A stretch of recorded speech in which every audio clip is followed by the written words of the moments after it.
this meeting.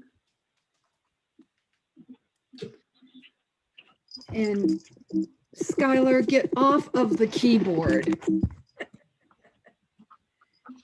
I knew he would do that. And call the meeting to order before he walks across the keyboard one more time.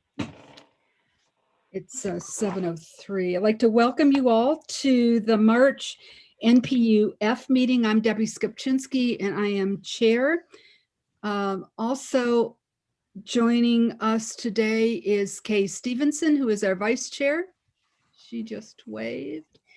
And Doug Young, who is the planner assigned to NPU-F. And Carol Shunara, who is taking minutes for today's meetings. For those of you that are joining the NPU-F meeting for the first time, just a couple things that we'd like for you to know. The first is that NPU-F uses two agendas. The first is the agenda that has been published on our website. It's the one that has the map on the cover. And we also have a consent agenda, which I will post in a minute once we have most of the participants loading on. Both of those will actually be posted on the chat room so that you have easy access. A quick orientation for first-time Zoom users. I'm sure there are very few of you these days. When you entered the room, your audio was muted. Please stay muted throughout the meeting so that background noise does not interrupt the flow of the meeting. You can unmute on your screen, or for those on a phone, use *6 to mute and unmute. Zoom publishes a participant list, which lists everyone who is attending this meeting. Your name will be at the top of the list. If there's more than one person using the same device, please include both names on the participant list so we can have a record of attendance.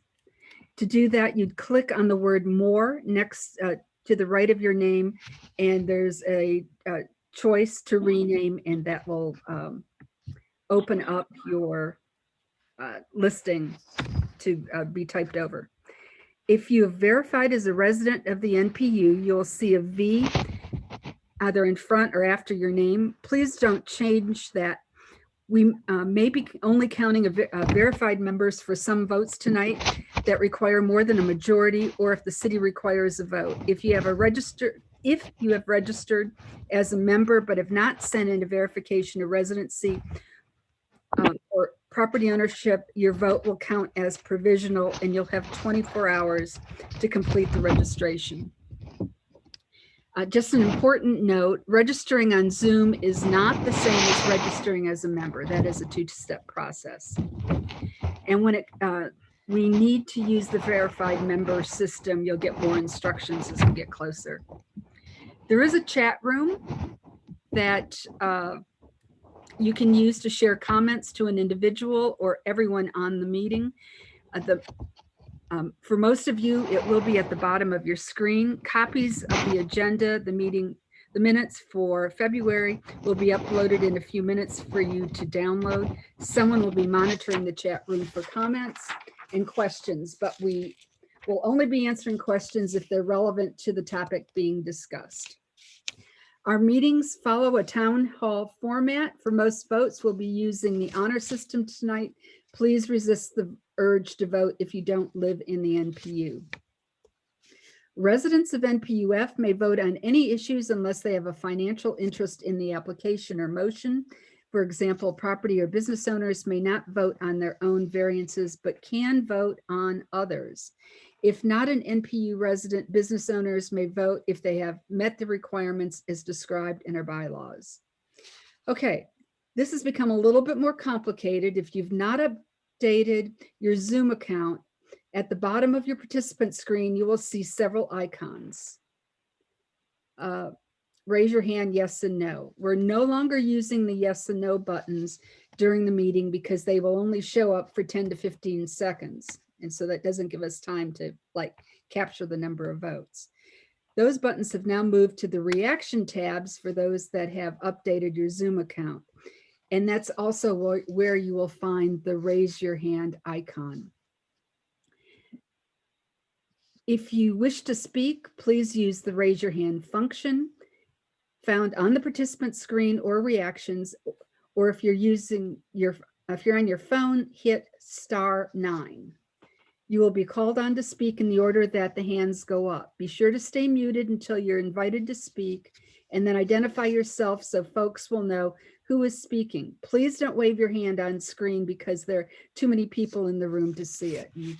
We currently have 53 people in the room, and not everybody's picture is showing up. Please keep all questions and comments germane to the topic being addressed and respectful of everyone in the meeting. I'll be watching the time and may need to cut off discussion so that we can get through our entire agenda in a reasonable amount of time. To allow all an opportunity to speak, I'm going to ask that you only speak once on a topic unless you are asked for clarification or a question on previous remarks. So that we can all hear and we can get a good recording for the archives, it's important that only one person speaks at a time. If you interrupt, you will be muted. And then finally, it's campaign season again. Reminder that any form of campaigning is prohibited at NPU meetings. Please do not introduce yourself as a candidate or post any campaign literature in the chat. Candidates, as are all citizens, are welcome to participate at NPU-F meetings, but public shaming will be swift if you step over the line. We take that seriously. And then finally, just remember that all votes taken at the NPU are only recommendations to one of the city boards. So none of our actions are final, but they will be sent to the city for their final disposition. Now give me a second and I will put the minutes up for those that may not have seen them. They were posted on the well, of course, they're not coming up. I was all queued for this and they're not coming up. All right, that's not what I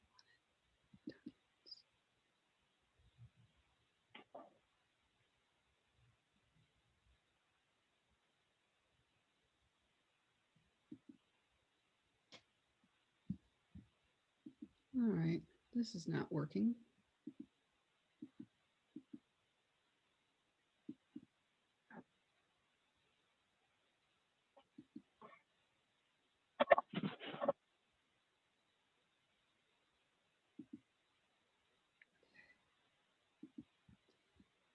Okay, I've just posted the minutes for the February meeting for voting. And I'm now going to post the consent agenda and the full agenda for you to follow along. Here's the full agenda. And here is the consent agenda.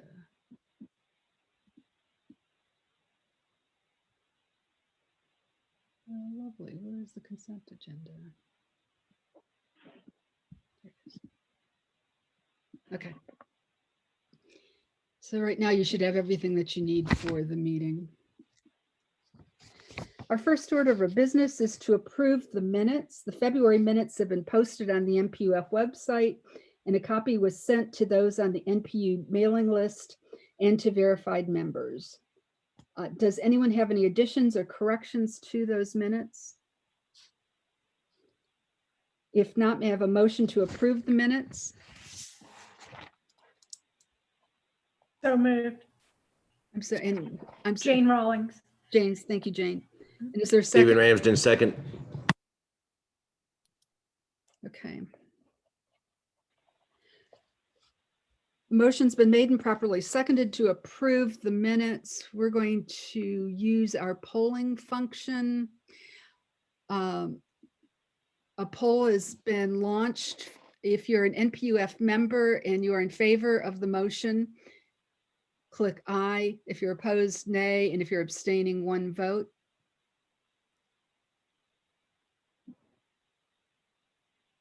Okay, I'm leaving this.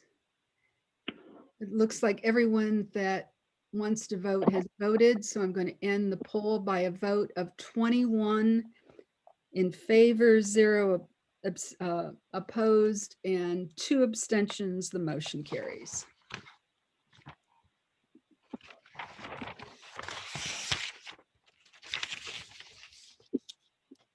The only announcement I have tonight is to suggest that you look at the consent agenda for details on upcoming public hearings and city council work sessions.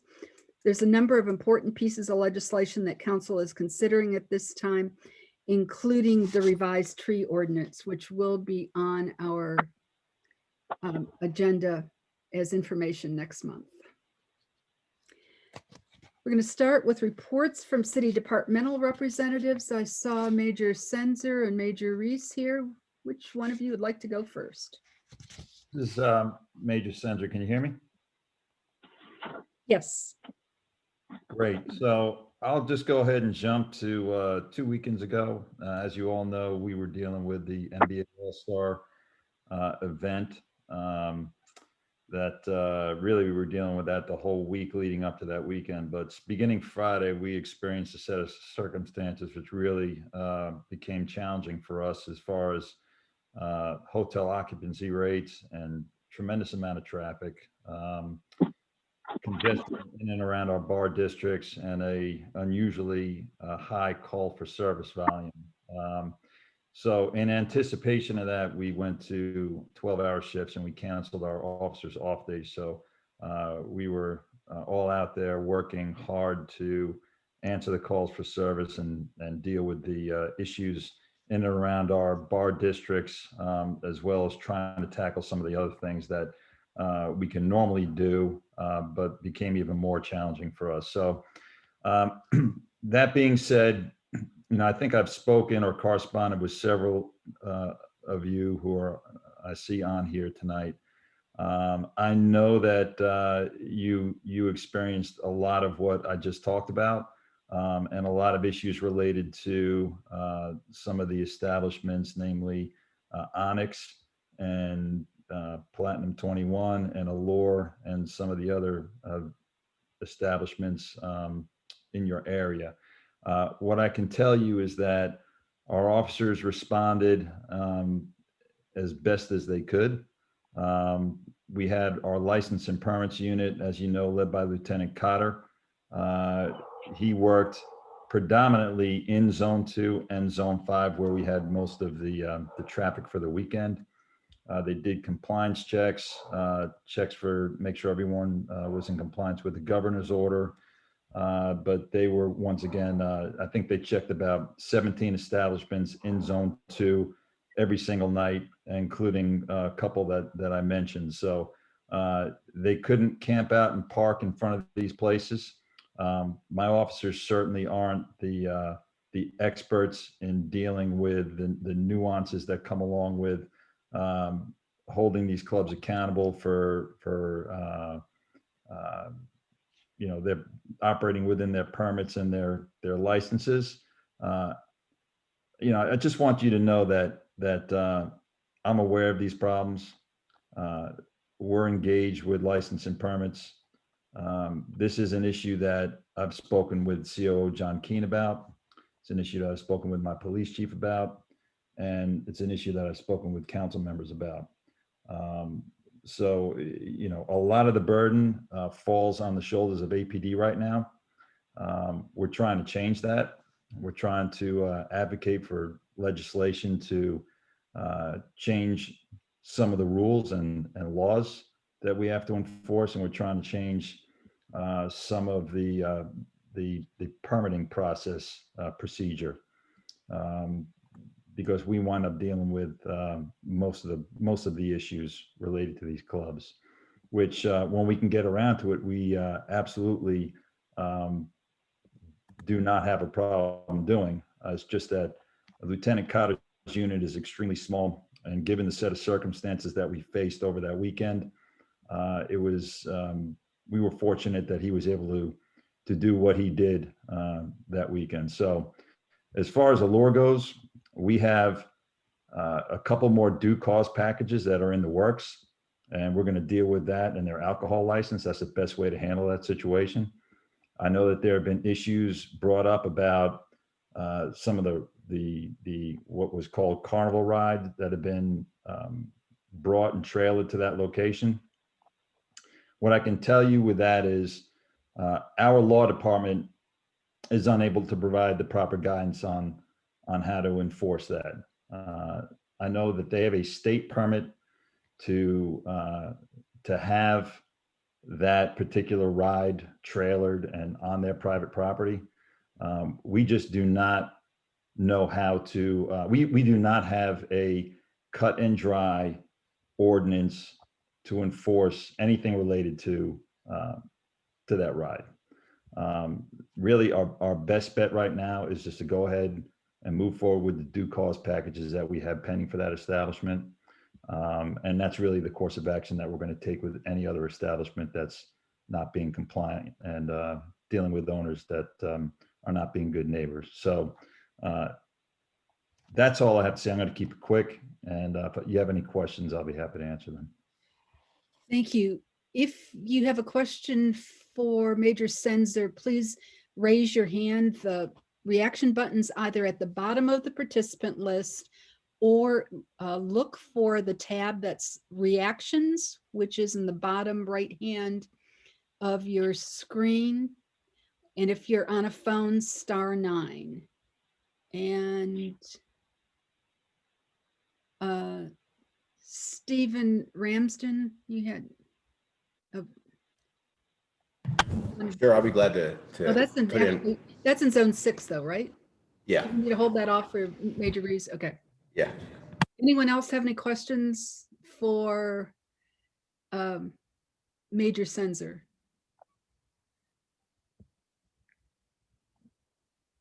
Really, I brought my hard hat and my vest and everything. No one's got any questions for me. Keep it handy.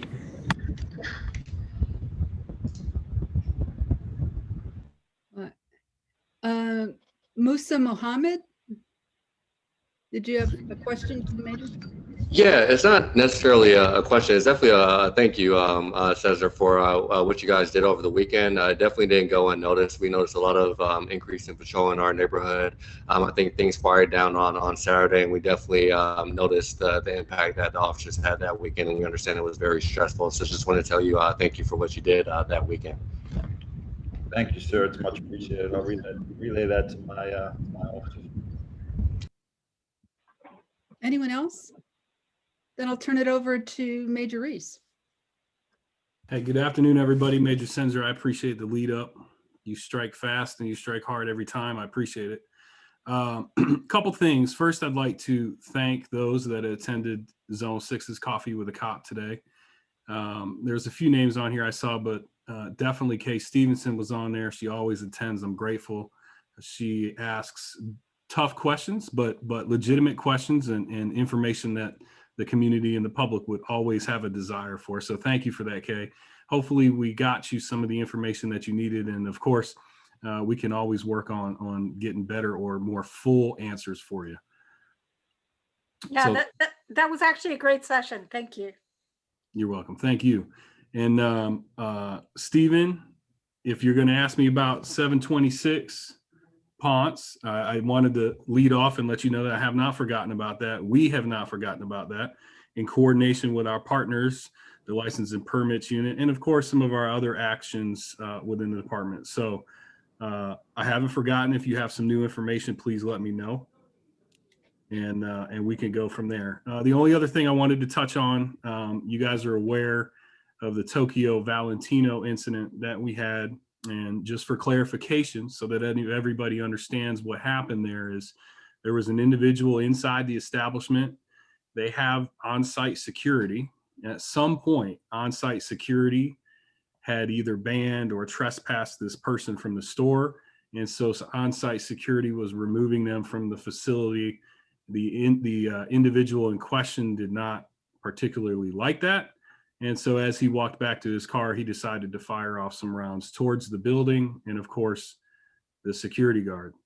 Thankfully, the security guard was not struck, but the building was. But of course, investigators are still working that case. So I don't have anything, of substantial information to pass out, but I want you to know we understand the concerns. Major Senzer and I, when we had our additional personnel over the weekend, we each had specific officers in that Cheshire Bridge, Piedmont corridor. I think it helped to an extent. Major Senzer addressed some of the other issues up there. So I just wanted to touch on that.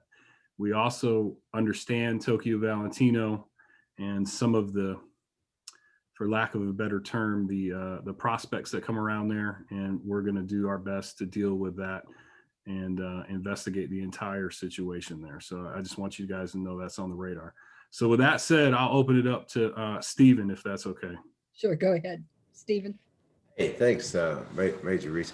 I appreciate you, man. And, I know I'm getting the crackpot reputation here, but the other neighbors feel the same way. They're just all young people that I can't convince them to get on the meeting and participate.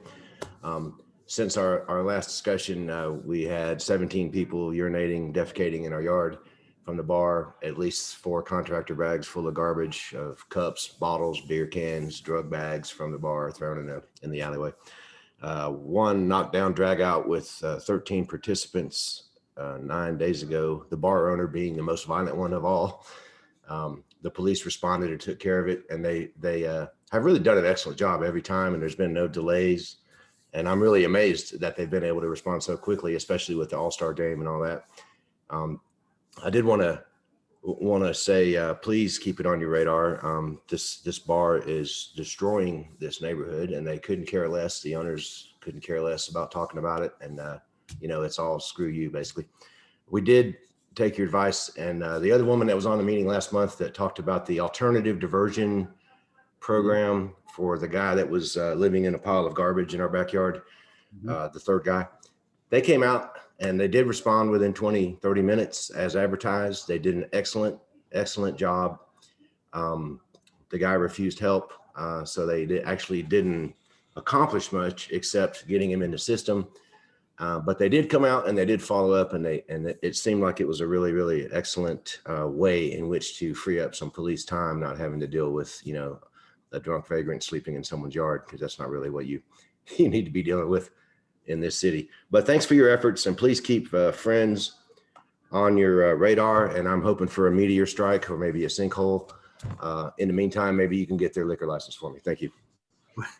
Well, Stephen, I appreciate that. And let me touch base on the individual that Pat tried to help. Even though they weren't necessarily successful immediately, I do have conversations with Denise White from Pat, and it won't necessarily be the end. They'll try again. And of course, it's all incumbent upon him accepting services, of course. But then we can slide out to our Hope team, and we can slide out to our different third-party partners, in-town ministries, and things like that. I had a conversation with the director of in-town ministries, and actually one of the numbers that he gave me that I thought was very interesting is that he gave the average number of interactions that it takes with individuals before they will accept service, and he put that number at 9. So I thought that was very interesting. So it just shows that often we need to have patience, and we need to trust our partners and what they'll do, and they'll have to continue to have conversations with these folks. So just like the rest of us, we don't want to give up on them, and they won't give up on them. So I just thought that was interesting that it could take up to, on average, 9 interactions. That's my experience also. And they did an excellent job when they came out. And, I don't know about the rest of you, but I always feel kind of stupid having to call the police out on something so trivial. But it's gotten to the point where, I can't offer any help anymore because I never know what I'm going to encounter. Even though I'm a big guy, these guys are all, a lot of them are suffering from mental illness also. And this guy reacted very angrily to me trying to move him along or help him. So you never know what you're going to encounter. But PAD did an excellent job. And again, Friends Neighborhood Bar, please get rid of. Thank you. Thanks. Anyone else have a question for Major Reese? Okay. Thank you so much, Major and Major. You're welcome. Appreciate your time. Anything else for us? We appreciate you. Is there anyone here from Atlanta Fire and Rescue?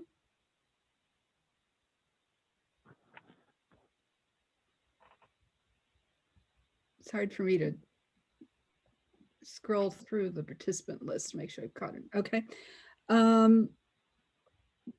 APD code enforcement?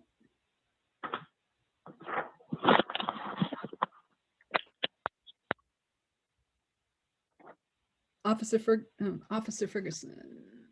Yes, this is Officer Wimbley with Code Enforcement. Can you guys hear me? Yes.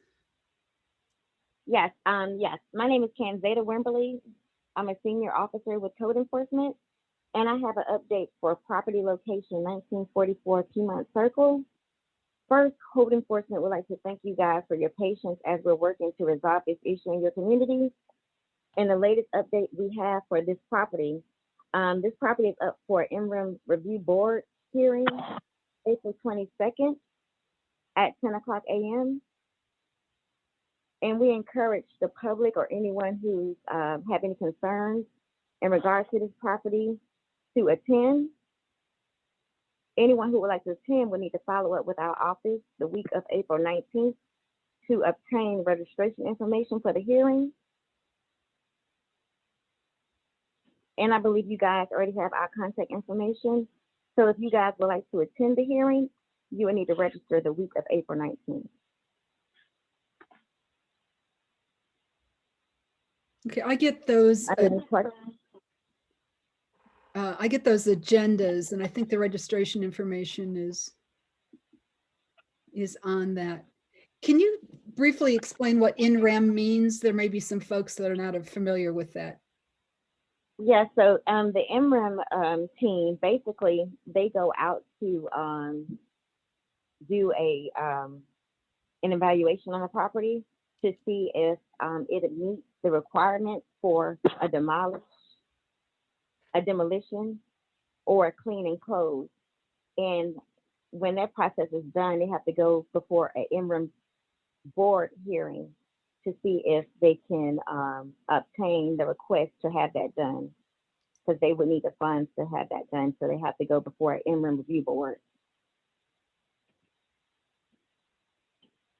So the hearing is to determine if the property will be either demolished or cleaned and Clean and closed.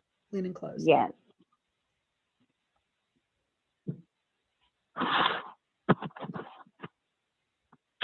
I see a couple hands up. Meredith Bass. Is that what property are you speaking of? Is this the In-Town Suites that you're talking about? Yes, it's 1944 Piedmont Circle in-town suite. Yes. Okay. Okay. Thank you. You're welcome. Any other questions? Oops. Mark Desmond. Hi, good afternoon or good evening. I have a question on in-town suites. So when you say clean and closed, what exactly does that mean? Because that place isn't exactly open, right? And So basically it is open. The windows are, the glass is broken. There's no doors on the, there's no doors. It's open and vacant. so you mean open that people can access the building? Is that what you mean by that? Yes, now they have a gate. Now it's secured, but it is still people living on that property. So, secured as of when? Because I drove by yesterday and the gate was wide open and there were people roaming through the place. And quite honestly, that place needs to be leveled or cleaned up in some way. It has been an issue for years. And quite honestly, that's one of the problems in this area. So what happens? Do we reach out to whoever the owner is? Does code enforcement reach out to the owner? What do we do? Because it's not getting addressed. It's gotten progressively worse, not better. The reason why the case is in interim right now, because the owner has not complied the property. Their lack of response is why the case is in interim now. Okay, so what happens from this point forward if it continues to remain unresolved? So that's why it's scheduled for April 22nd. So April 22nd, there should be a decision made at that time. Oh, a what? Sorry, I couldn't hear you. April 22nd is the next hearing, and there should be a decision made at that time. And the hearing is conducted where, like if I wanted to attend? You would have to contact our office the week of April 19th Okay, for the registration information. okay, and how do I, can you put in the chat like a number for me to contact or someone to call about that? Besides, Yes, I can give you that information now. okay. All right, You what is it? can contact KNWIMBERLY at atlanta.ga.gov. Mhm. Can you put And that in the also- chat for me? Just so others have Yes, that I as well. Thank you. I Yes. appreciate that. Thank you very much. Okay, you're welcome. Okay, Cody Nutt. My question is in reference to, so I know we're talking about the in-town suites, but is the building behind it, 2102 Piedmont Road Northeast, is that building in this same, is it owned by the same owner and is it going through the same process, or do we need to continue to call code enforcement on that property as well? Because it's in no better shape than the 1944 Piedmont Circle. What's the address again? 2102 Piedmont Road Northeast. I'm not sure. I have to look it up in our system to see if we even have a case on that property. But you Okay. can follow it with me. Okay, yeah, I'll follow up. Jim Hardy. I'm having trouble with my computers. Can you hear me? Yeah, you're breaking up Okay. a little bit, but we can hear you. All right.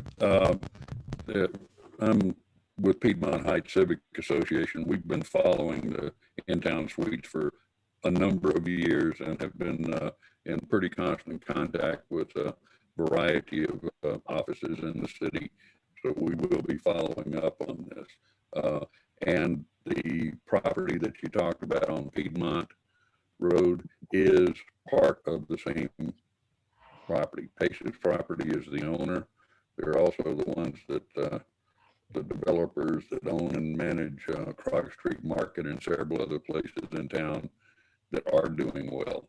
So we have one of our neighbors has been in touch with Pace's and got a little response from them, but not enough.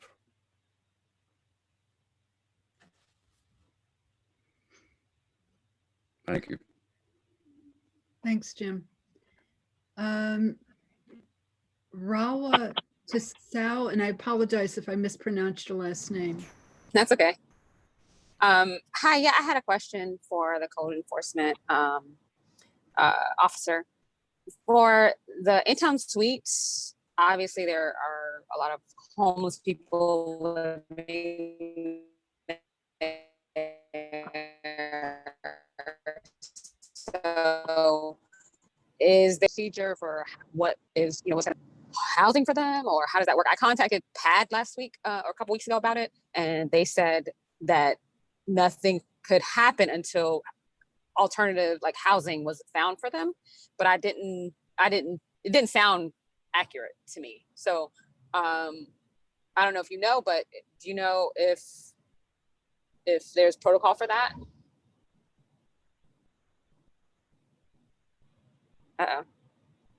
Yes, I'm not sure. That's more of a police issue as far as with the housing for the squatters.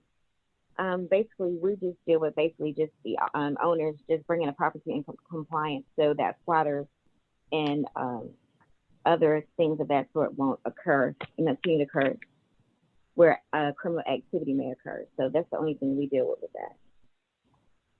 Okay. Are any of the majors able to, do they know any information on that? Major sensor or? Hey, this is Inspector Tillman. So if you have someone that's a homeless citizen in Zone 6, reach out to me. I could reach out to some of our private partners that we partner up with, and also additional with the Hope team. I can reach out to them as well. So I left my information in the chat. I'll put it in there again. But if you encounter this issue, give me as much information as possible. A picture would be nice as well, but I'll try to do what I can to assist on that end. Thank you. Okay. Well, I hope to answer your question. yeah, I get it. It kind of does, but the in-town suites, I think the biggest problem that besides it being an eyesore, but it's become a haven for like people without homes and which, you know, I understand. I just want to know if we can find them housing, because what's going to happen if, you know, they're just removed, they're just going to, you know, it's just going to, they're going to move somewhere else. And I'm just trying to find a solution that would resolve it altogether. Well, like I said, I can, I will reach out to our Hope team first to see, to get that interaction going with the Hope team. Maybe they can offer some type of temporary to long-term placement. And again, it always comes down to the resources available and, you know, and who and what can help out immediately. So yes, I will do what I can to get the Hope team out there, reach out to the Hope team, and they can go out there and do what they do best, which is reach out to our homeless citizens. Okay, I'll follow up with you so I can find out more about that. Thank you, Mr. Tillman. Okay, I will put my information in the chat. You can always text, call, or email me, so that way I will have your information and I can maybe I can give you more information soon rather than later. Okay, awesome. Thank you so much. Thanks. Hey, you're welcome. Anytime. Last question or comment from Carrie McDermott. Hi, thank you. I just wanted to say that, well, you know, Stephen made the comment that a business was destroying his neighborhood. And I feel like we have a business in our neighborhood, the Platinum Club, that is destroying our neighborhood as well. And it's inextricably intertwined with the whole in-town suite situation, because all of that activity, the late night hours, the people on the streets is drawing those people out for whatever kinds of activity. And I find that I see these homeless people crashed on the streets. Yesterday morning, I took my dog for a walk around 8 o'clock in the morning. I saw 2 homeless people sleeping on the grass in our neighborhood. And so, you know, I think that we need to find compassionate solutions for the homeless people in the in-town suites. And we need to find some coding solutions for the people at Platinum, because they are taking advantage of our neighborhood. Okay, thank you for your comment. Okay, and Inspector Tillman, I see that your hand's up. Were you able to? I'm sorry. Yeah, I was answering the question regarding our homeless citizens around in-town suites. Okay. And I will also too, I will take this information back to Major Reese and Major Sensor as well. So again, it's one of those things where you kind of need a wraparound service to kind of see what we can do to decrease or even stop altogether this, and hopefully with code enforcement going through the process, the perfect outcome would be, you know, the owner is forced to put up some type of fencing, maybe to keep people out. If it's not operational, I'm not sure about the property, but I would definitely put eyes on it sometime tomorrow to get better acquainted with it, and also to follow up with our code enforcement officers on 6. Okay, great. Thank you. Officer Hey, you're welcome. Ferguson, Solid Waste.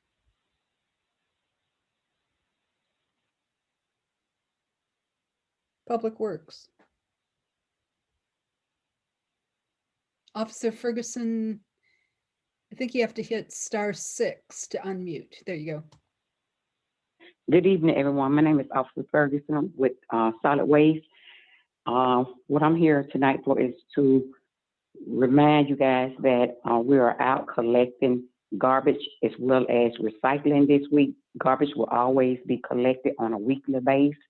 And next week we will be out rotating, collecting garbage and yard debris. So we will be doing this rotation schedule on a weekly basis. And I just want to let you guys know that we are out and we are doing the best that we possibly can to collect all the debris that is out for collection. Okay, great. So green and blue cans this week. That is correct. Okay, thank you. Next week will be green and yard debris. That is correct. You're more than welcome. Thank you. Jim Hardy, I see your hand. Yes, Officer Ferguson, we had an awful lot of glass left on our cul-de-sac this morning or this afternoon after pickup of the recycling, and the truck just moved on. A neighbor swept it up, but I'm going to be reporting it to 311 because it's happened a number of times. Would appreciate it if y'all can make note of that. And it's on Rock Ridge Place Northeast. Rock Ridge. Rock, ROCKRIDGE Place Northeast. Okay, Lock Ridge or Rock Ridge Place Northeast. Rock Bridge. No, Ridge. No Ridge, B in Rock it. Ridge. ROCKRIDGE. Okay, Rock Ridge Place Northeast. Broken glass constantly left by the truck. Yeah, it's been a problem a number of times. Thank you. I will bring this to the supervisor's attention, and hopefully this problem will be resolved next week. Thank you. Great, thank You're you. more than welcome. You're more than welcome. You guys have a good night. Any more questions? I didn't see any other hands up. Spence Peck from Watershed Management. Good evening, everyone. This is Spencer Peck. I'm an environmental policy specialist with the Department of Watershed Management. I've got a few talking points for you. And you can find my contact information in the chat box, as well as the webpage for the department. So this week is Fix a Leak week. So let's we set aside this to make sure I'll take time to look around your house and find ways to fix leaks inside and outside your home and save not only water but also your money. So places to listen: check your toilets. Just stand and listen quietly for running water. You can conduct a food coloring test. Check your shower heads for drips or stray sprays. It gave me a bunch of tongue twisters today. Watch your faucets for drips. Make sure that it's not dripping behind the counter or anywhere else.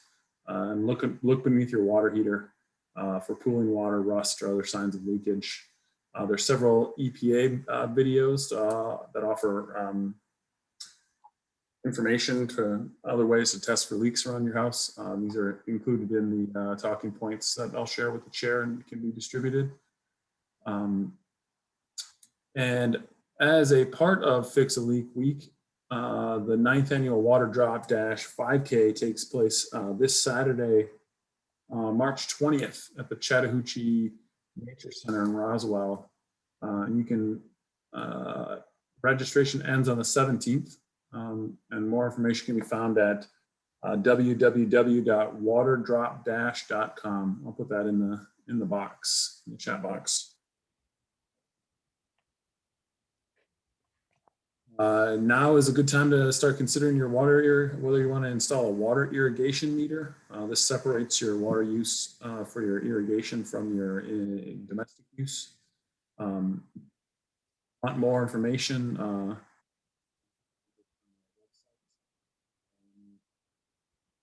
Don't forget to check out our online payment system and customer paperless billing. And remember, we have discount and incentive programs, including the toilet rebate program for installing new toilets, our Care and Conserve program for ratepayers having difficulty paying their bills, and our senior citizen discount for account holders over the age of 65 and earning less than 25,000 a year. In terms of projects, the West Area Water Quality Control Facility. This is a combined sewer treatment facility up at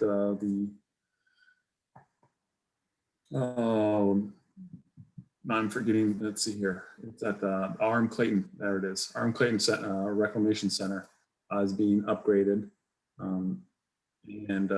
That's should be done December of 2022. Pretty extensive project. And also be aware that our annual contractors will be out in the streets all across the city doing closed circuit television work to inspect and assess the condition of the stormwater system. So be on the alert for them. They may be in your neighborhood. And this is the sort of preliminary work to and also routine work to check on our stormwater infrastructure and see how it's doing and see what needs to be cleaned or repaired.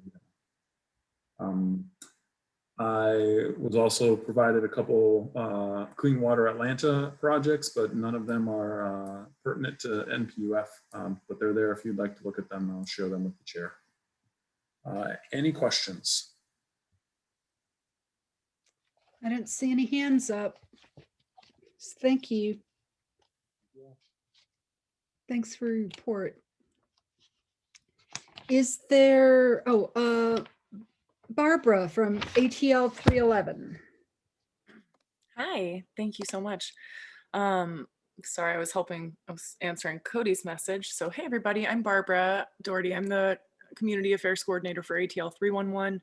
We are the non-emergency call center. I'm just here to share our contact information real quick with everybody and read through it for those of you joining on the phone. So 311 we're open Monday through Friday, 7 a.m. to 7 p.m. You can reach us by dialing 311 inside city limits, or you can visit our website and report at any time. Our website is atl311.com. You can also report things via our website at atl311. I'm sorry, you can email us at atl311@atlantaga.gov. Again, that email is atl311@atlantaga.gov. And I see sorry. For those of you that don't feel like hopping on the phone and maybe you would rather, you're on social media, maybe you can report things and ask us questions on Twitter, Facebook, Instagram, Reddit, Nextdoor, and Snapchat. Just search ATL311 there. So I did hear a couple questions. I know about, I heard some questions about pad and everything. They will not go onto private property, I think was one of the things that I was hearing. And then another thing with some of the homeless issues, I know you guys are dealing with reporting an encampment is another option. If there are encampments anywhere, those are going to be separate than a pad referral. So you can always call us to report those types of things. Does anybody have any questions or specific service requests they need me to check up on? Barbara, I actually sent you an email. I've been trying forever to get the city to pick up my old recycling bin that's all beat up. They gave me a new one, but they never took the old one. I tried to schedule a bulk pickup over the weekend and the link was not working. It isn't working? Yeah, I don't know if it was a 411 error, but I got some kind of an error that I couldn't get to the site. Okay. Okay, will you do me a favor? Send me what you could not get to, because somebody else just told me they were having trouble on the website, and we are switching websites soon. So I hope that. I actually did email you over the weekend. Okay, great. Let me look. Let me check for it. So yeah, that's okay. I will send it over to our portfolio manager for that department or the QA team.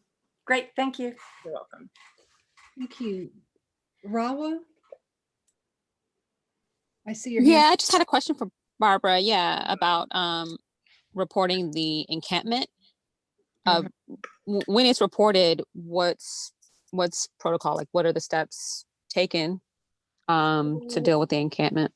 I will say, I know there's not a team of people that are able to handle that, but they are going to work.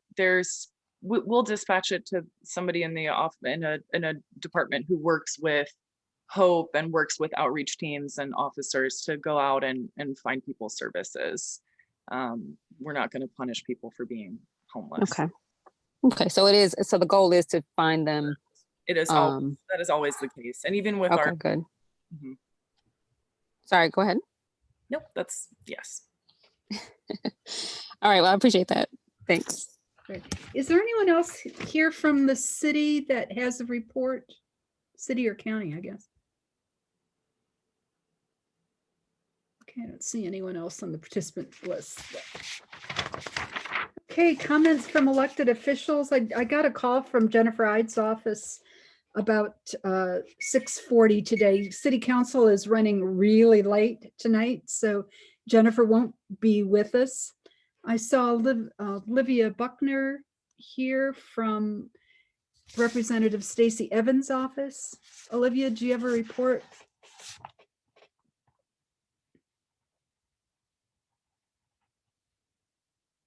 Olivia? Yes, my internet is pretty bad. I don't know why. But it's being really weird tonight. Can you hear me? Yeah. Okay, good. So basically, the session's going through pretty fast. If you heard about crossover day, that was last Monday, meaning that a lot of bills went through. The House passed about 60 bills in one day, which is a lot. There were some good and bad. Feel free to go onto our website and I'll put the link in to see some of the bills that crossed over on the House side. The Senate side, there were fewer bills that came, and right now it's kind of the Senate's dealing with all the House bills and the House is dealing with the Senate bills, so we'll see. After session ends, we're having an event that will be a wrap up of what's going on with Senator Halpern's office, so be on the lookout for that. If anyone has any questions, feel free to ask or email me, and I'll put my email in the chat as normal. Does anyone have any questions for Olivia? Okay, I think we're good. And if you can put your contact information in the chat. And if I haven't mentioned this earlier, you are able to save the chat. So all of this great contact information, if you don't get a chance to copy it down, you should be able to click on the 3 dots at the bottom of the chat list, and there's an option to save. Okay. We're moving to the consent agenda. There is one item on the consent agenda, and that is V2138. Olivia, thank you. I still see you up there. This is 1198 McClin Avenue. MLPA is recommending deferral, and I exchanged emails with the applicant, and they are asking the city for a deferral as well. So the unless there's anyone here that would like to have the application removed from the consent agenda and discussed in the regular place, then may I have a motion? Move to adopt the consent agenda, Jane Rawlings. Thanks, Jane. Is there a second? Second, okay. Okay, just a reminder, the consent agenda requires that there be no opposition. So if there is, if you're voting on this item and you're opposed to it, it will kick this item back into the regular place in the agenda. Just wanted to make sure that everyone understood that. So all those in favor of the motion to approve the consent agenda, I'm going to launch the poll. If you're in favor, click aye. If you're opposed, click nay. And if you're abstaining, click abstain. Once again, this is the one item, and that is to defer a variance on McLean Avenue.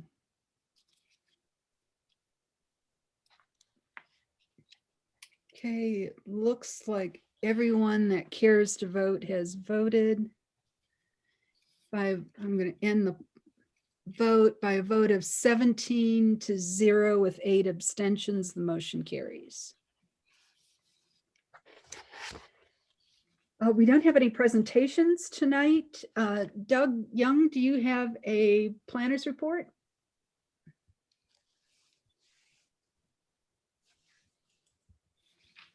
I do indeed. Let me bring that up for you. Hold on just a sec. Okay, clear that. Good afternoon or good evening, everybody. My name is Doug Young, City of Atlanta's Office of Design. I manage the city's historic preservation programs as my day job, but I'm also assigned the planner for NPU-F. So I'm happy to give you a couple announcements today about what's happening in our department. First off, we are continuing our NPU University. There are 3 classes scheduled in March.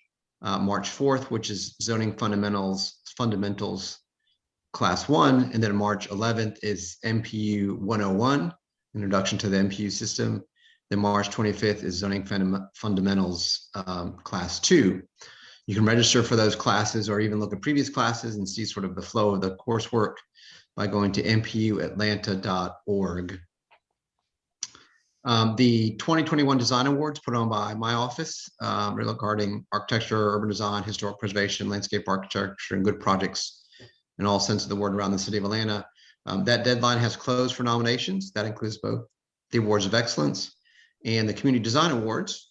As some of you all might remember from years past, if there was a Community Design Award submitted that is related to NPU-F, that will come up on your April agenda for vote to be awarded if it is successful at the May 2021 Design Awards event, which will be a virtual event this year. So we'll be having more information about that distributed next month as well. And then lastly, there's a more tree ordinance protection ordinance work sessions coming up. If you go to the Tree Protection Ordinance website, which I'll put that address in the chat, you can find out more details about those work sessions and all the latest and greatest information about that effort. I'll put contact information for all those items in the chat, as well as my name, email, and phone number for further follow-up questions. Are there any questions right now for the Department of City Planning? You do know this is March 15th. Yes. And a couple of those NPU University classes have come and gone. Well, that's why you can look on the website and see what happened before as well. Ah, very good. Okay. Any questions for Doug? Hey, thank you, Doug. No, thank you. Appreciate it. Thank you. All right. Next items are the neighborhood and committee reports. We'll go through these quickly. Lyndridge Martin Manor, do you have a report? Yes, I do. We've had a reshuffling at the top of our officers. We have a new president, an interim president. Kevin Kilbride has resigned.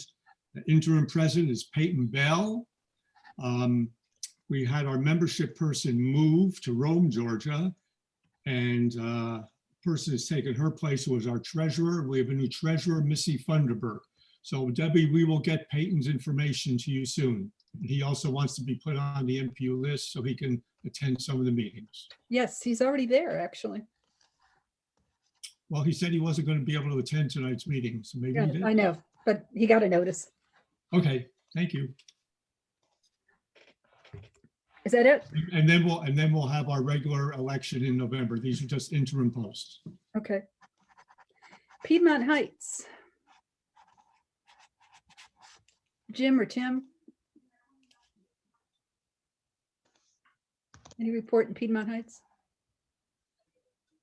Oh, this is Tim. I was not at our last meeting, so I'm not sure what came about regarding our officers and stuff, but other than that, there's no reporting. Okay. Morningside Lenox Park. Micah or Rebecca? Hey, this is Micah. I'm not really sure what more we're supposed to report. We do have the 40th anniversary for City Markets Park coming up next month, so we're excited about that. And our rock hunt continues. Nothing else to report. Well, that's cool. Okay. Virginia Highland. Anyone from Virginia Highland have a report? No report. Okay, thanks, Jack. Edmund Park. Emory Druid Hills, CDC area. No. Parks, Trees, and Environment. Yeah. It's not even on your feet. I don't know what's going on. Yes, I want to report that the State Botanical Garden is now issuing pollinator plants of the year. So if you're interested in planting pollinator plants in your garden, you can go to the State Botanical Garden website. And there's a spring bloomer, a summer bloomer, a fall bloomer, and a Georgia native. And these are chosen by a committee amongst the State Botanical Garden and the horticulture program at the University of Georgia. Well, that's cool. Are they for sale or are they giving them away? No, these are lists. No. Oh, These list. are lists, so you can get the list and then go to your nursery or look it up online, find out which nurseries in Georgia close by. Those probably specializing in native plants will probably have those plants. Oh, great. Okay. And public safety, Jim, did you have a report?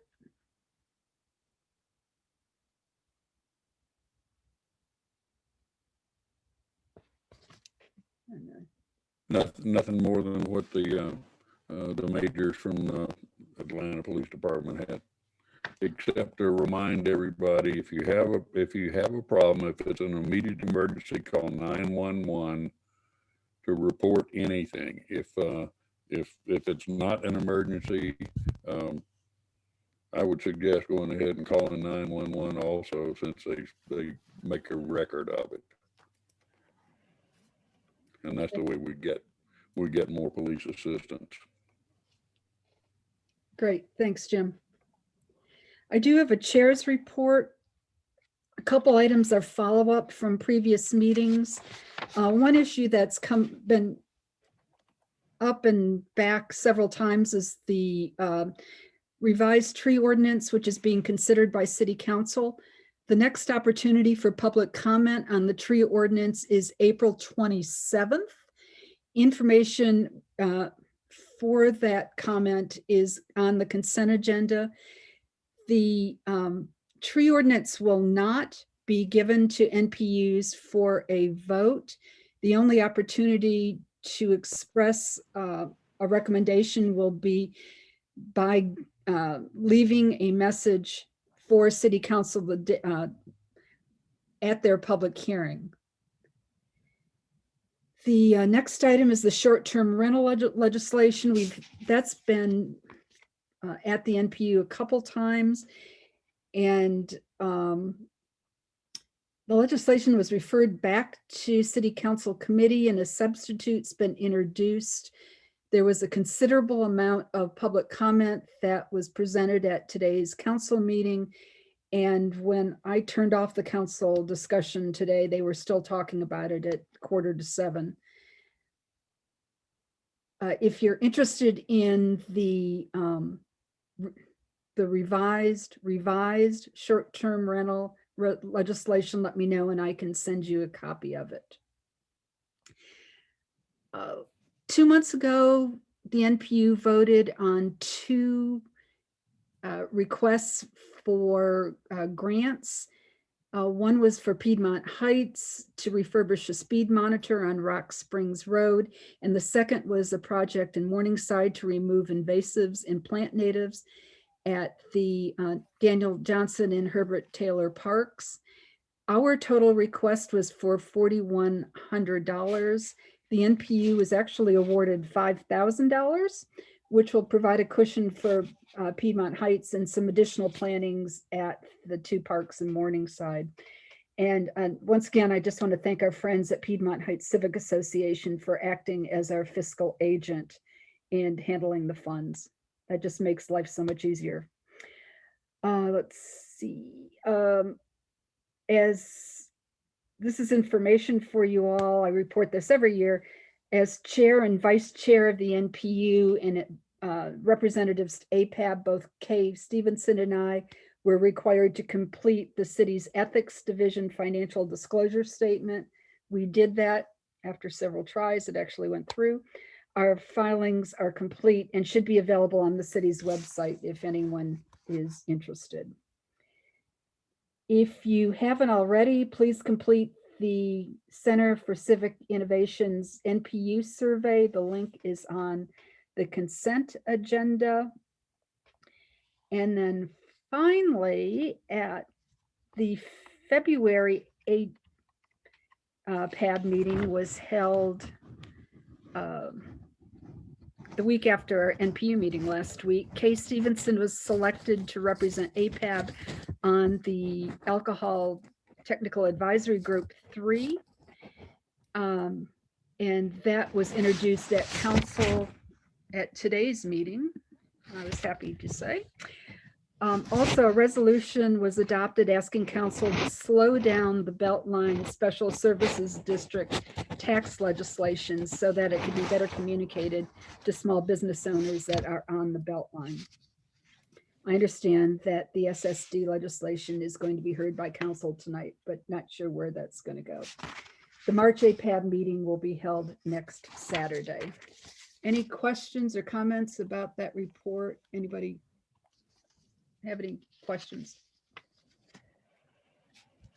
Okay. Then we are going to move into matters of voting. The first thing on our agenda is the alcohol license applications, and I'm going to turn the discussion over to Jane Rawlings, who is the alcohol license permits co-chair. And Debbie, one clarification before I proceed. Would you prefer that I address the public supermarket matter that's in NPU-N along with the rest of F's applications, or would you prefer that I leave it as it is on the agenda till the end? Why don't we move it up since it's the same agent in both cases? All right, so first item on the agenda is Club Platinum. This agent, Stephen Maurice Bynum, and his attorney, Terry Bailey, I believe are present. This club is located at 1905 Piedmont Road, and it is an application for a change of ownership at an adult business with live entertainment. They're requesting a license to serve liquor, beer, and wine for on-premise consumption. Mr. Bailey and Mr. Bynum, would you like to take 5 minutes to speak to your application? Sure. How's everyone doing this evening? My name is Terry Bailey. As mentioned, I'm the attorney for the applicant. Work at Taylor File Harper and Lumsden. I'm here with Stephen Bynum, who is the agent and owner. As mentioned, this is a change of ownership application. Although it is a change of ownership application, Mr. Bynum has worked at the establishment for a number of years and is actually was the previous agent at this establishment. So we're here with this change of agent request, and we just wanted to we're here to answer any concerns or questions that you guys may have. Mr. Bynum, as mentioned, has been the agent for the last few years. In his time serving as an agent, he has not had any citations or any violations of either ordinance or alcohol related violations. And actually during this pandemic and during COVID, since reopening, he's actually been subject of a lot of compliance checks, not just from APD, but anonymous and random checks from Georgia State Patrol, from the Food Service Department and other government entities as well. And he hasn't been cited if during any of these compliance checks. Right now, we're operating at 50% capacity. As you guys may know, we have valet service outside, but once we reach capacity, we not let anybody else in. We actually block off the entry to the establishment. Mr. Bynum, during his time serving as the agent, he's had different relationships with different people in the community, so that when there are issues, he is alerted from time to time about them, and he does his best to address them. We understand that there may be some other things that you guys want to talk about, and we're willing to address them. At the same time, although we respectfully request your approval tonight, we're also open to meeting with the affected neighborhood or neighborhoods to address any other concerns and see if there's anything that we can do to be a better neighbor going forward. So with that being said, we just open the floor to any questions or comments you guys may have, and we'll go from there. Quick question, Mr. Bailey. Have you been assigned an LRB hearing date? We haven't. I believe in the application it may have said the March. I think it said March. I can't remember the exact date, but it's not finalized until a vote comes before your board. So I know that I believe the next hearing is on Tuesday. So we wouldn't be going to that hearing. The earliest we could go would be the first Tuesday of April, assuming that's the date. I know it's fluid and it changes, but the earliest we could go is the first Tuesday of next month. One concern that arose in my research of your application, there's a pretty large calls for service volume at this property, and APD did share that with us at the NPU's request. And I did request calls for service for the past 2 years. And so this would be the time frame in which the current applicant would have also been agent and is now, as I understand it, applying to be owner and agent.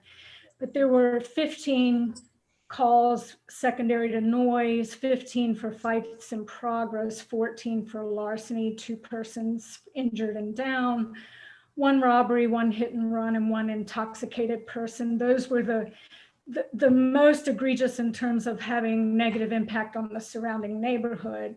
The remaining calls were for a mix of traffic incidents, criminal trespass, vandalism, auto accidents, illegal parking, etc. So when it's a little bit concerning as well when you take into account that you have been operating at a reduced capacity due to COVID. So that sort of makes this volume a little bit even more concerning. And if you do the math, that comes to about 4.6 incidents per month or 1 a week. And NPU gets a lot of complaints regarding operations at this facility. So I guess my question is, what plans are in the works, or what do you intend to do differently when you become the owner that hasn't been done when you've been the agent? And this question is for the applicant himself. Thanks.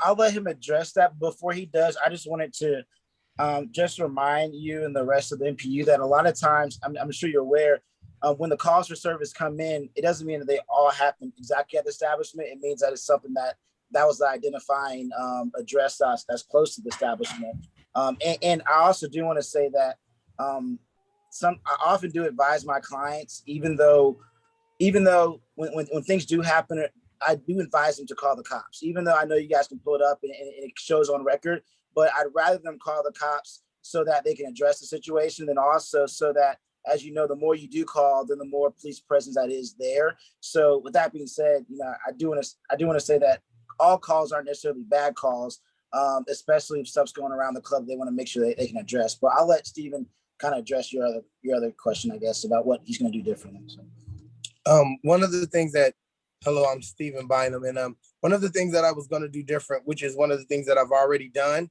was put a more security presence outside, that if there is anything coming up or anybody that is trying to start any type of drama or anything outside, they would already feel the presence of not only security from the establishment, but security for the community, because our security also looks towards anything coming from the community, and we try to make sure that we detour that traffic as well, going somewhere else, just so that kind of helps out the community more.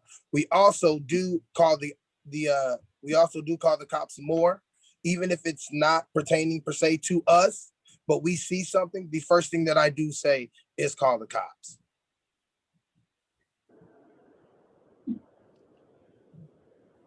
Jane, is there any questions? If not, I'll ask if there's any questions from the floor. Yeah, I do have a question. And I guess this goes towards the applicant and to our representative, our licensed representative. When this case comes before licensing and the potential owner or the applicant is saying put more security outside, can the license review board put a condition on the license that a security officer be stationed outside during certain hours? I don't know, but if he's saying he's going to do this, what guarantee can the neighborhood have that this is actually being done? The officers? Off-duty officers? Oh, no, we don't have any. The LRB historically has not conditioned their approvals or denials. I can speak to that. Yeah, I don't believe they can put those conditions, but at the same time, we're opening certain conditions. I was just whispering to Steve, I don't know if off-duty officers can work at adult entertainment establishments. I'm not 100% sure.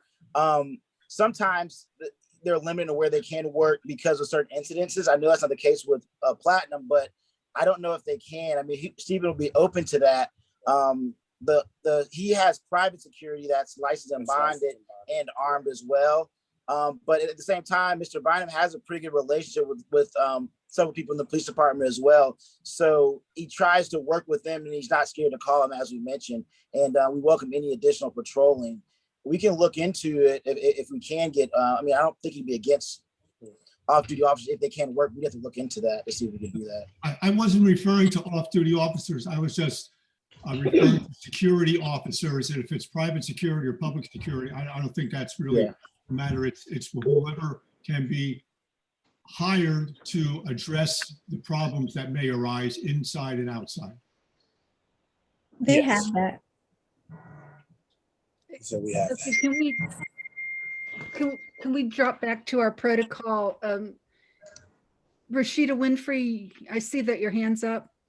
Oh, thank you. So Rashida Winfrey. So I actually live right by the club, like literally right by the club. And I think they always have security. There's never a day I pass by where I don't see security. So I have probably another follow-up comment, but I just wanted clarification. The gentleman said that there have been no citations, but then NPU chair, I think, listed a long list averaging 4 point something of actual, I guess, incidents. Can someone help me understand exactly the difference between a formal citation and then incidents? Because as a neighbor, I guess I'm always confused. It seems like anything that happens, people feel like it's platinum. And I just always question how that's the case when we have people that come in and out of this neighborhood at all times. So I guess I'm just wondering what is the difference between an official citation and an actual, the incidents that were named? Well, as mentioned, the incidents are just calls for service. So some calls for service may be, it could be an accident, it could be a DUI, it could be a, as they say, it could be a car break-in. Some could also be directed at the club. We're not, we understand that. But what I was saying is for any calls that were directed at the club, let's say if it was for noise or any other call, the club has not been cited for violating any ordinance or anything of that nature. So the calls for service, we, as mentioned, that's concerning us because we want to make sure that everybody's safe, but it doesn't necessarily mean that something's happening at the club. It just means that that was the address that was mentioned in the call, or that was the site that it was around in near proximity. Okay, that's helpful to me. Well, and Ms. Winfrey, as clarification, when the NPU gets the reports, it will list if there was a citation or arrest, but it doesn't list who the citation was for or who was arrested. So for example, there was a citation on December 14th, 2020 for a fight and an arrest was made. What's not clear is, was that citation levied against the business or was that citation and arrest levied against the client involved? And I can't speak to that. I don't have that information. Okay, I may have a follow-up, but just wanted that as clarification. Thank you. Thank you, gentlemen. Yeah, and I would like to add some comments here too. So yeah, my name is Musa Muhammad. I was the former president of the HOA for the Morningside Towns neighborhood that's directly behind Club Platinum. To address your two questions, Rashida, yes, there's definitely a difference between a call for service and, I guess, as Mr. Bynum and his lawyer is saying, actual citation for violations of the city ordinance. So, you know, in your situation specifically, I mean, you told me that, you know, you'll have to switch your bedroom to your basement just to avoid the noise that's coming from the business. So while you may not call the police, they may not notice, you have the right to enjoy the peace of your home. And actually, businesses operating outside of the noise ordinance should be cited. But I know there's folks in our neighborhood who do not call the police and push for these citation. And as Cessner said earlier in the meeting, his officers aren't trained to accurately, I guess, enforce the ordinances. So there's a little bit of a disconnect there with things that are actually going on and enforcement of those things going on. The second thing that you also said too was about you know, when the neighborhood makes comments about things that may or may not have happened at Platinum, there's a lot of cameras within our neighborhood. When folks are making these assertions or these statements, things are being recorded on a daily basis. And some of the folks in the neighborhood are actually afraid to turn over their footage to the police officers. They'll show it to me or show it to their friends, like in the case where there was an armed robbery on the top of Rockledge, and the guy who had the gun was in the bushes in front of our homes. They actually didn't offer that information over because they're actually afraid of those situations. So it's not coming out of nowhere. It's not coming out of left field. People have some valid concerns about the things that are happening, and whether or not they're being properly documented doesn't deter from the fact that they're actually happening. To kind of keep my time a little bit more, I just wanted to note from my perspective, my relationship with Mr. Bynum and Club Platinum. So under the recommendation from Captain Singh, I engaged Mr. Bynum to address the issues that we had in our community, especially last summer. And completely to Steve's credit, him and his staff have made themselves readily available. I mean, I have Steve's number, his security, even the person that owns the security company's number, the staff, the manager, the valet, so on and so forth. They went out as we had concerns with their patrons basically using our neighborhood or taking advantage of the parking that we have available. They went and hired additional valets to redirect the traffic up. There is truth to the fact that their security, even though they weren't even obligated to come out of the property, because my understanding is they were licensed just for that property, they would patrol Rockledge Road to kind of help out with some of the security concerns that we've had. However, you know, the reality is just that, you know, truthfully, you know, with kind of like with our neighbors at Linridge, Martin Manor, and to some degree our neighbors over there at Manchester, the issues they have with Onyx and Linridge, Martin Manor has with Allure. I mean, there's still, you know, a host of problems. I mean, we still have a lot of trash in our neighborhood that's left night after night. You know, there's pedestrian walking on Rockledge. They like to park their vehicles in the neighborhood at night and leave a lot of trash and basically force our community to pick up after their patrons. In addition to the trash, one of their patrons left a gun on one of our properties. How do we know? It's all recorded. There's instances of their patrons urinating in our yards, leaving visibly drunk from the club, entering our properties, and then entering their vehicles and driving off. You know, they've catcalled our residents, cursed out our residents. There's noise problems from the residents. Even as we're in this meeting, my house was literally shaking as I'm in my office and my son is trying to sleep at night. And there's music from the club himself, and even people in the neighborhood hear the sounds from the club. Ingress and egress are blocked at the road of Rockledge, again, with the volume. Some of our residents say that they have to wait up to 15 minutes just to enter the neighborhood. The valet tries to keep up with the demand, but there's just not, the infrastructure is just not there. And lastly, even though I appreciate the security team 100% and have a good relationship with them, the sight of armed men walking with AR-15s down Rockledge Road while the kids are playing is not it's not a good look. Okay.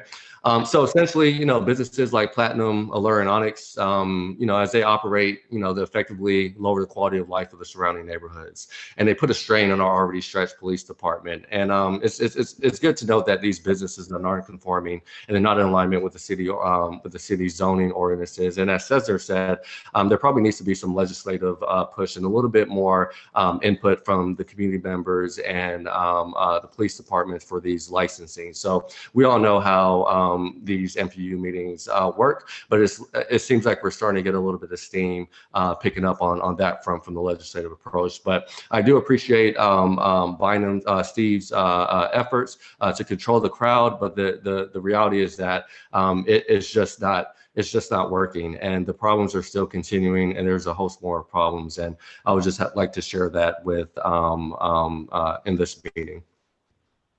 Great, thank you. I appreciate your comments. Carrie McDermott, you've had your hand up for a while.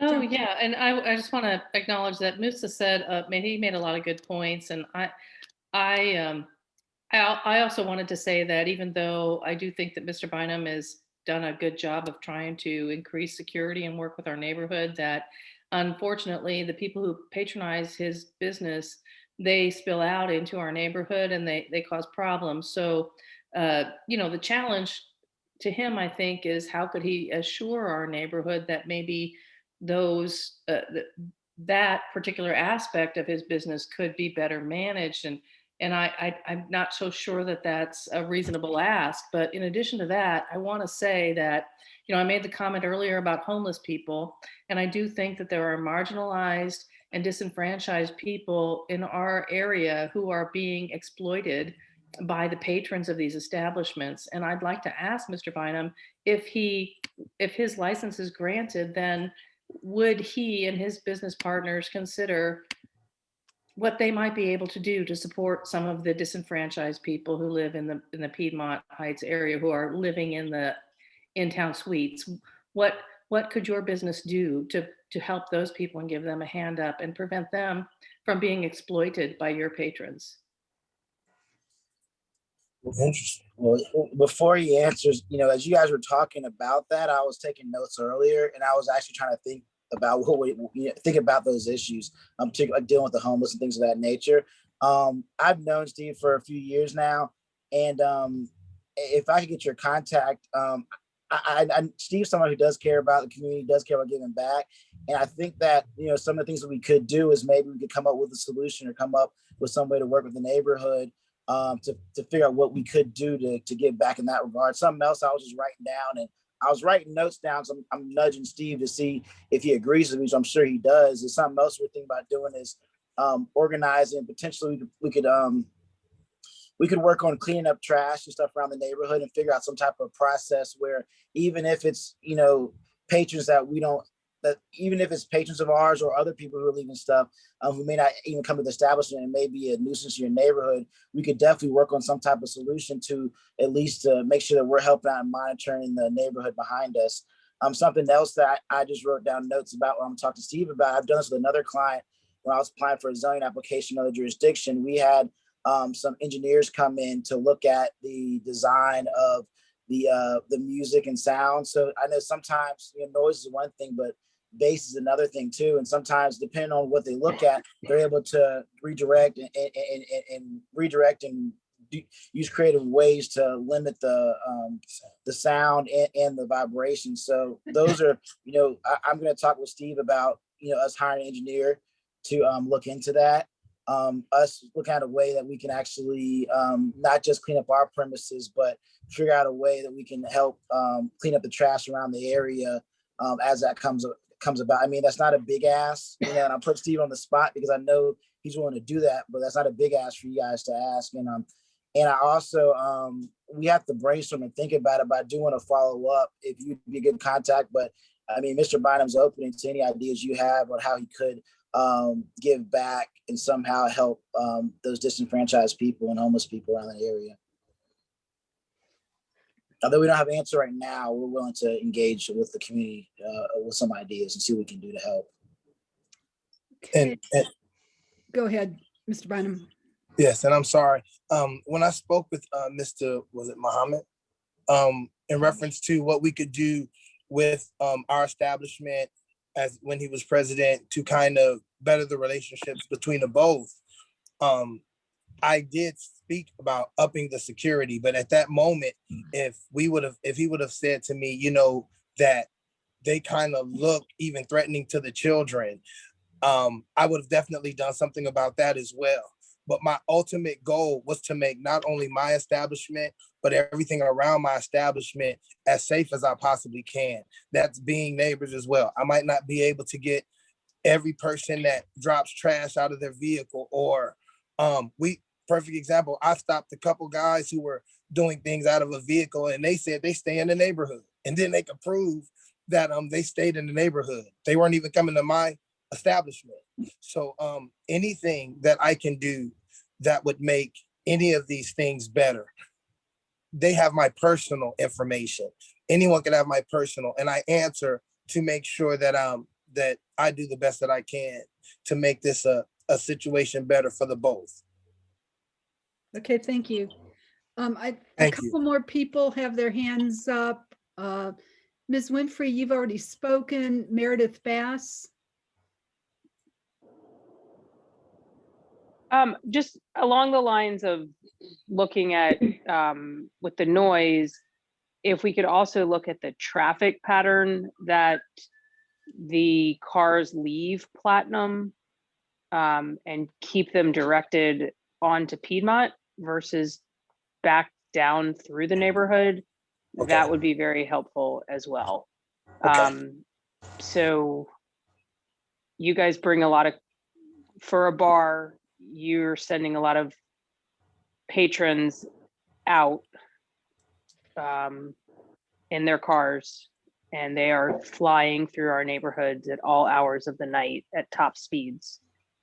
So it would be helpful if you would, you know, look at having your valets send them just straight out onto Piedmont and blocking, you know, them from, or helping control the traffic flow back into our neighborhood. Yes, ma'am. Good. Thank you. Nathaniel Hodges. Hi, this is Nathaniel Hodges. I'm one of the current board members of Morningside Towns, the neighborhood that several of us are from that are speaking. I had a question on capacity because I'd love to know what the capacity of the club actually is. If I could ask that question first. I believe it's 225. Does that include, that includes, and can you have an average estimate of the number of staff members that you have working on a typical Friday or Saturday night that would take out of that? The staff would take out of that number. But okay. So roughly staff, I probably have about 20, 30 staff. Just 20 to 30 staff. About 20, 30 staff. And so you currently operate at half capacity, which would, if we take the staff out, we're looking at about 100 patrons at any given time. Is that correct? Correct. Well, I just want to acknowledge that that seems difficult for us who live in the neighborhood to fully believe. And I take this from while there are, I think Moose's security points kind of stand valid, and I will support those and definitely endorse that as the second. I'm also concerned about just general capacity because I feel like during the pandemic and at all times during the pandemic, as soon as the club was allowed to operate again, we've seen just cars alone seem to indicate that the capacity is well over that. I've never seen anyone personally denied as someone who comes in and out of that entrance on it frequently every day and every evening. And so I do just acknowledge here for the purposes of the NPU hearing that I have questions around monitoring of that capacity and the actual management of it effectively. And I just have general concerns over that and feeling like that's something that needs to be looked at more closely, especially if we're considering the recommendation tonight. Thank you. Can I answer that? In reference to our capacity, the fire marshals have come in several times, and then after being alerted in reference to APD and things of that nature, after they have been alerted, they have came in, they have checked our door count, and they have checked our clickers, and they have walked through our whole establishment to make sure that we are at capacity numbers. Also, in reference to seeing patrons come in and out, if you notice at some point, be it at night or during the daytime, you'll see a line. And then ultimately then people leaving the line. And the reason that they're in the line is because we are already at capacity. So at that point, we don't allow anyone else into the establishment. And then we also, at a certain point in time at night, when people are in lines, we just wave them away. Because by the time you possibly are able to come in, the club will be closed anyway. You'll see cones closing off our entrance. I will talk to our valet today in reference to being able to send people out on Piedmont and not coming back into the neighborhood. I appreciate the response, Steve. Thank you so much. Thank you as well. Sure. Okay. Just sorry, one more thing. I would like to continue the conversation too. At some point, you did mention that you were interested in meeting with the local neighborhood. I think I can speak on behalf of the board and for the residents. That's something that we would definitely be interested in. So yeah, I'll get your contact information directly from Musa since he has it, so that we can set something up. Because I'd love to personally meet you as well too. And I appreciate you listening. Please and thank you. Okay, Ms. Winfrey, you make a point. Your name was called by Mr. Mohammed. So I'm going to let you speak, and then I'm going to ask Jane if she has a motion. Yeah, so actually the last exchange really takes away a large part of my question. I am a huge advocate for small businesses and their ability to continue to thrive, employ people, et cetera.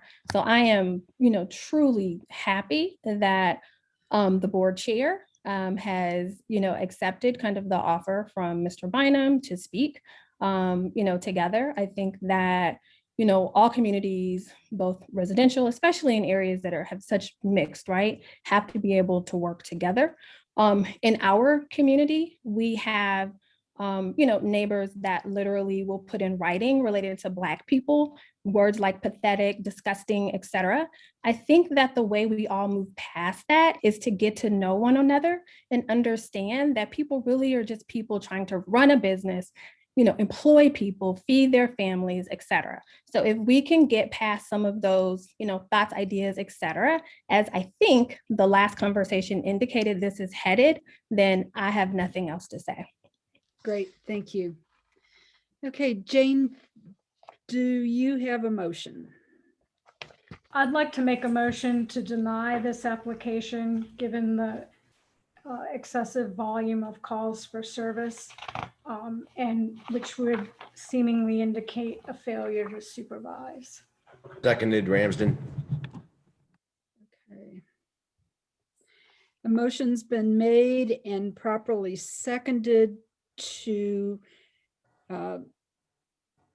deny the application at Club Platinum.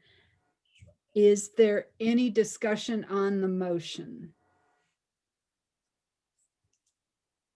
Debbie, has Piedmont Heights Neighborhood Association taken a vote on this, or Jane? It's not in Piedmont Heights, it's in Morningside. Oh, it's in Morningside. I'm sorry. Has Morningside? Piedmont Heights has voiced their opinion against the license. And what about MLPA? They were aware of the application. Is someone from the MLPA board want to? Yeah, we did not discuss this at our last meeting. There was some talk about some other establishments, but not Platinum. Okay. Thank you. Okay. Motion's been made and properly seconded. We're going to use the polling function for the vote. Whoops. I have to get to the right.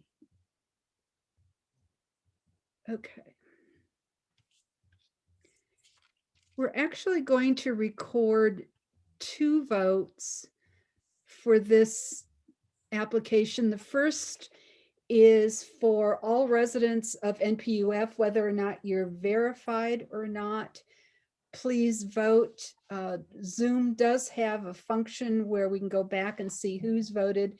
And I'm going to also record who is a verified resident of NPU-F, and that's the number that will go to the License Review Board.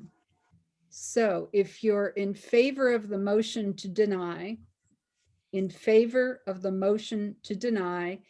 click aye. If you're opposed to the motion to deny, click nay. And if you're abstaining, please click abstain.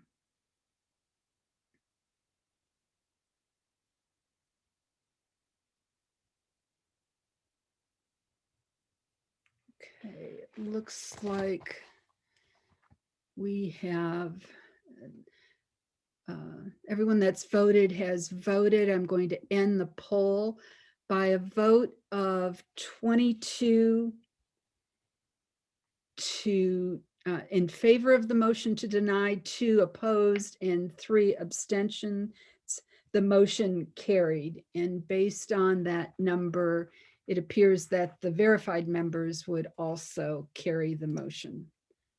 So that will be the recommendation that is sent to the LRB. Mr. Bailey, Mr. Bynum, thanks for coming. And I just want to thank you for your willingness to work with the neighborhood. We obviously have some issues that need to be worked out. Yes, sir. Yeah, okay, we'll We continue. thank you for your time. We look forward to meeting with Morningside Town. Okay, great. Thank you. Thank you. Debbie, this is Doug Young. Could you recount that vote total again for me one more time? Yeah, it's 22 in favor, 2 opposed, and 3 abstentions, and that is a motion to deny. Thank you. I appreciate that. Sure. Madam Chair, Yes, sir. I would like to note that the motion wasn't to oppose per se, it was to oppose based on, and a very specific reason was given by the chair. And the vote needs to be recorded in that fashion if it's going to have the chance to be effective and informative to the LRB. Thank you, Jack. And there is a place on the form to be very specific about why we are opposing the application. Well, her actual motion stated a reason. That's true.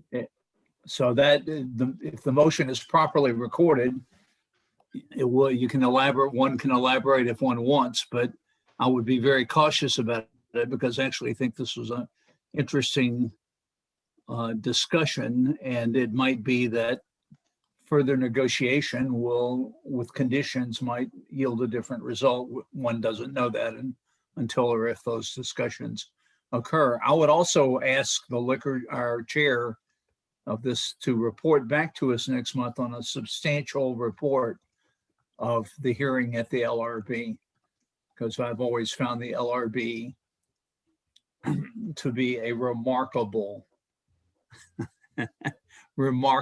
with a single quote around it group and its decision making, and I would love to hear their rationale and reaction to this. I will report back. Great.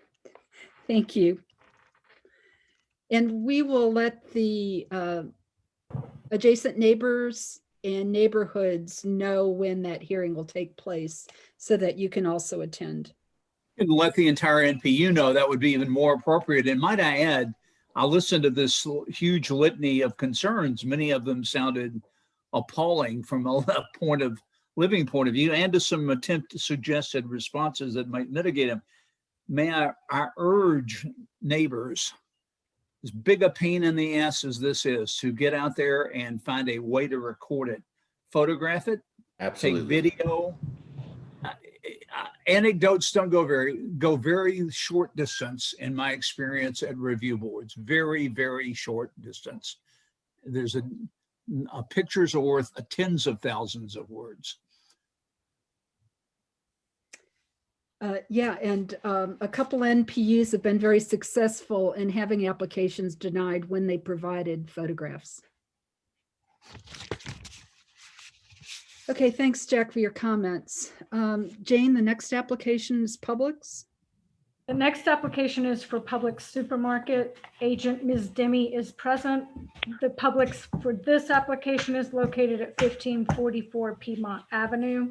It is for a change of agent for a retail grocery supermarket to sell packaged beer and wine. Their operating hours are daily 7 a to 9 p. The NPU has received no complaints regarding current or past operations at this business. Are there any questions from the body? Can Miss Demi introduce herself? Sure, please.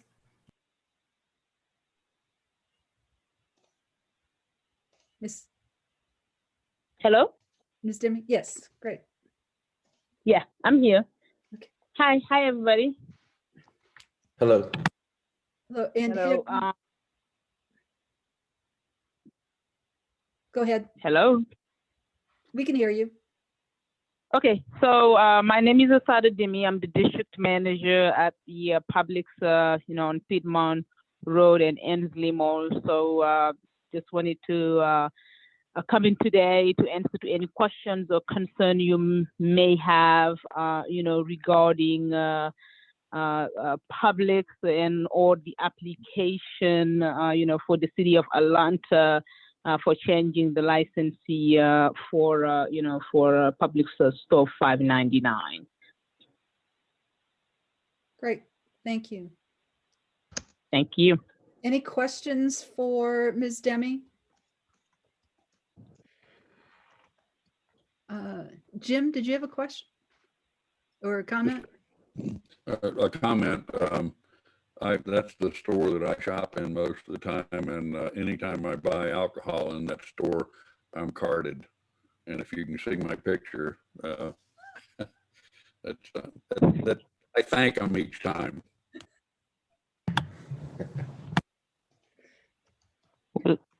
Thank you. Any other comments or questions for Ms. Demi? Is there a motion, Jane? I'd like to make a motion to approve this application. Is there a second? Ramsden, second. Thank you. Any questions or comments about the motion? Okay, the motion's been made, properly seconded to approve the alcohol license change of agent at Publix 0599 at Ansley Mall. I do have a poll. Oops, I have to stop sharing it. 599. I'm launching the poll. If you're in favor of the motion to approve, click aye. If you're opposed, nay. And if you're abstaining, click abstain.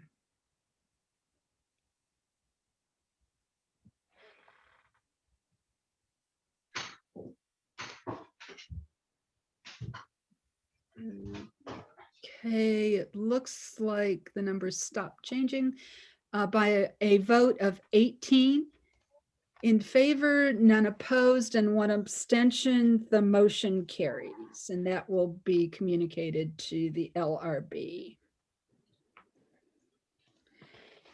Next application, Jane. Third application is also Publix. Same agent, Ms. Demi. This one is located at 1001 Ponce de Leon in NPU-N. Anytime there's an application within 300 feet of an adjacent NPU, we are asked to or offered the opportunity to provide comment. I've reviewed the application. This body has had the opportunity to ask questions of Ms. Demi with the previous application. So I would like to make a motion to support this application contingent upon approval from NPU-N. Is there a second? Second, Sussman. Okay, thanks, Rich. Okay, a motion's been made and properly seconded to support this application contingent on approval by NPU-N. Any questions about the motion? This is an NPU-N. It's not in our NPU, but it's directly across the street from the Virginia Highland neighborhood, and this is my Publix. Oh.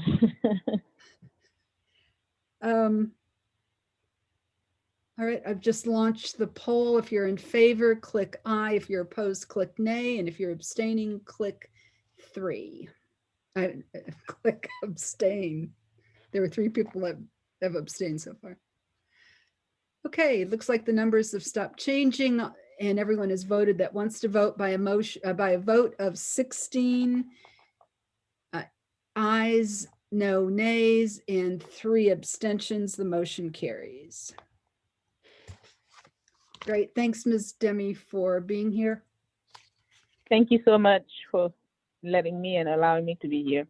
Great. Thank you. And next, Jane, we've got one more.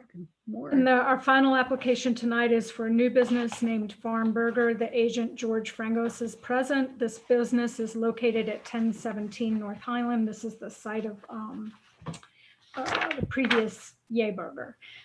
This application is for a new business restaurant to sell liquor, beer, and wine for on-premise consumption.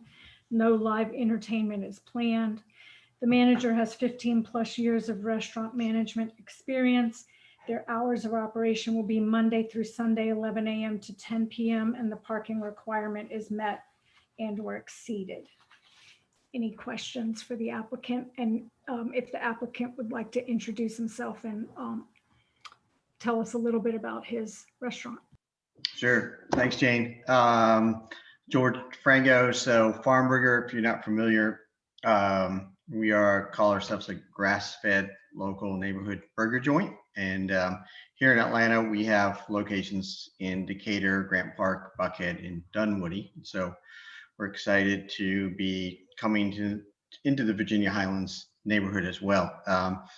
Beer and wine, primarily. Spirits is just a few mixed seasonal cocktails and maybe slushies and things, but primarily beer and wine is what we focus on.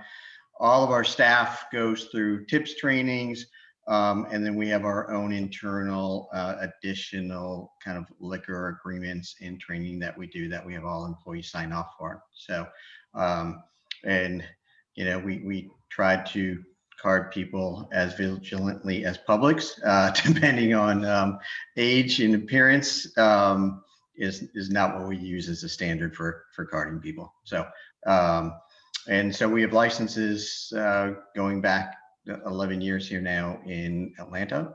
There are different neighborhoods, and so we're excited to be coming into the Highlands. Okay, does someone want to educate George on the name of the neighborhood? Virginia Highlands? No, there's no S, George. Oh, okay. That's good to know. Yes. That's why you have to come to NPU meetings. Yes, exactly. Those things are important. Jane, do you have a motion? I'd like to make a motion to approve this application. I have my hand up for a question first, please. Let's second the motion and then you can ask a question. I second the motion. Ramsden. Okay. That was Kay and also Stephen. Okay. Okay, go ahead, Stephen. George, thanks for coming on. How many people do you expect to be outside on a patio consuming these beverages, if any? On the patio is seated and approved for about 32 people, but with COVID restrictions and 6-foot distancing, you know, it might not be more than 12 people at this time, right? So so there's a possibility of 12 to 30 people outside on a patio at 9 to 10 p.m. drinking alcohol. Okay. Yes. Yeah. Thank you. Yeah.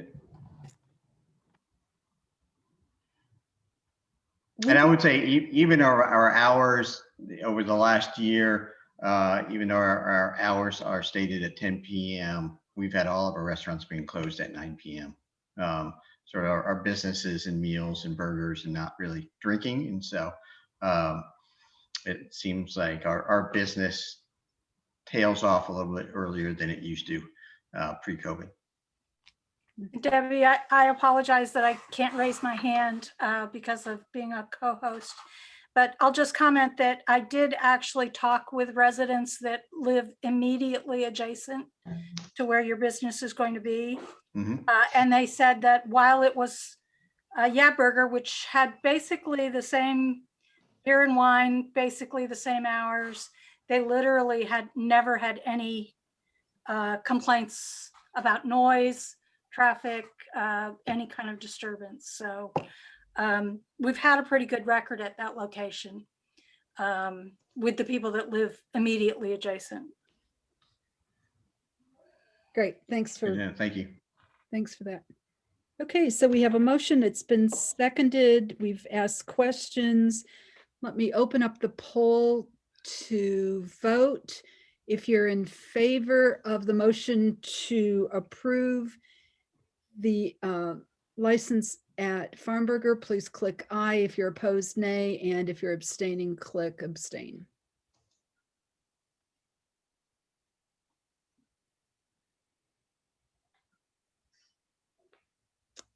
Okay, it looks like the numbers have stopped changing. I'm going to end the poll by a vote of 17 in favor,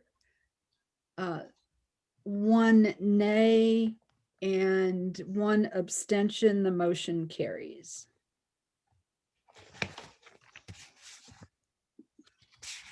And there are the results. And that is the last of the alcohol licenses. Thanks, Jane. Appreciate your report. The next item on the agenda is a special event application. This is for Music Midtown, which is scheduled for September 18th and 19th, 2021. This is mid-September. Is the applicant present? I know you, I think I saw you, Mimi. Yes. Great. Do you want to give us a rundown on what you're planning for 2021? Sure. I am Mimi Renee with Next Week Productions. I work with David Hellberg of Live Nation, who is also on this call. He's unfortunately also named Mimi, but he's him. We are moving through the procedural process for the permit, though we don't have all of the COVID restrictions, or we have no idea what the regulations are going to be yet. Whatever they are, Live Nation has the budget capacity to meet whatever needs to happen this time around. I know that David is already in conversation, or currently in conversations with Adrian Wright from Parks to determine what the capacity would look like given COVID restrictions. But again, we don't have any of this information, and whatever it's information that will be dictated to Music Midtown, regulations to follow.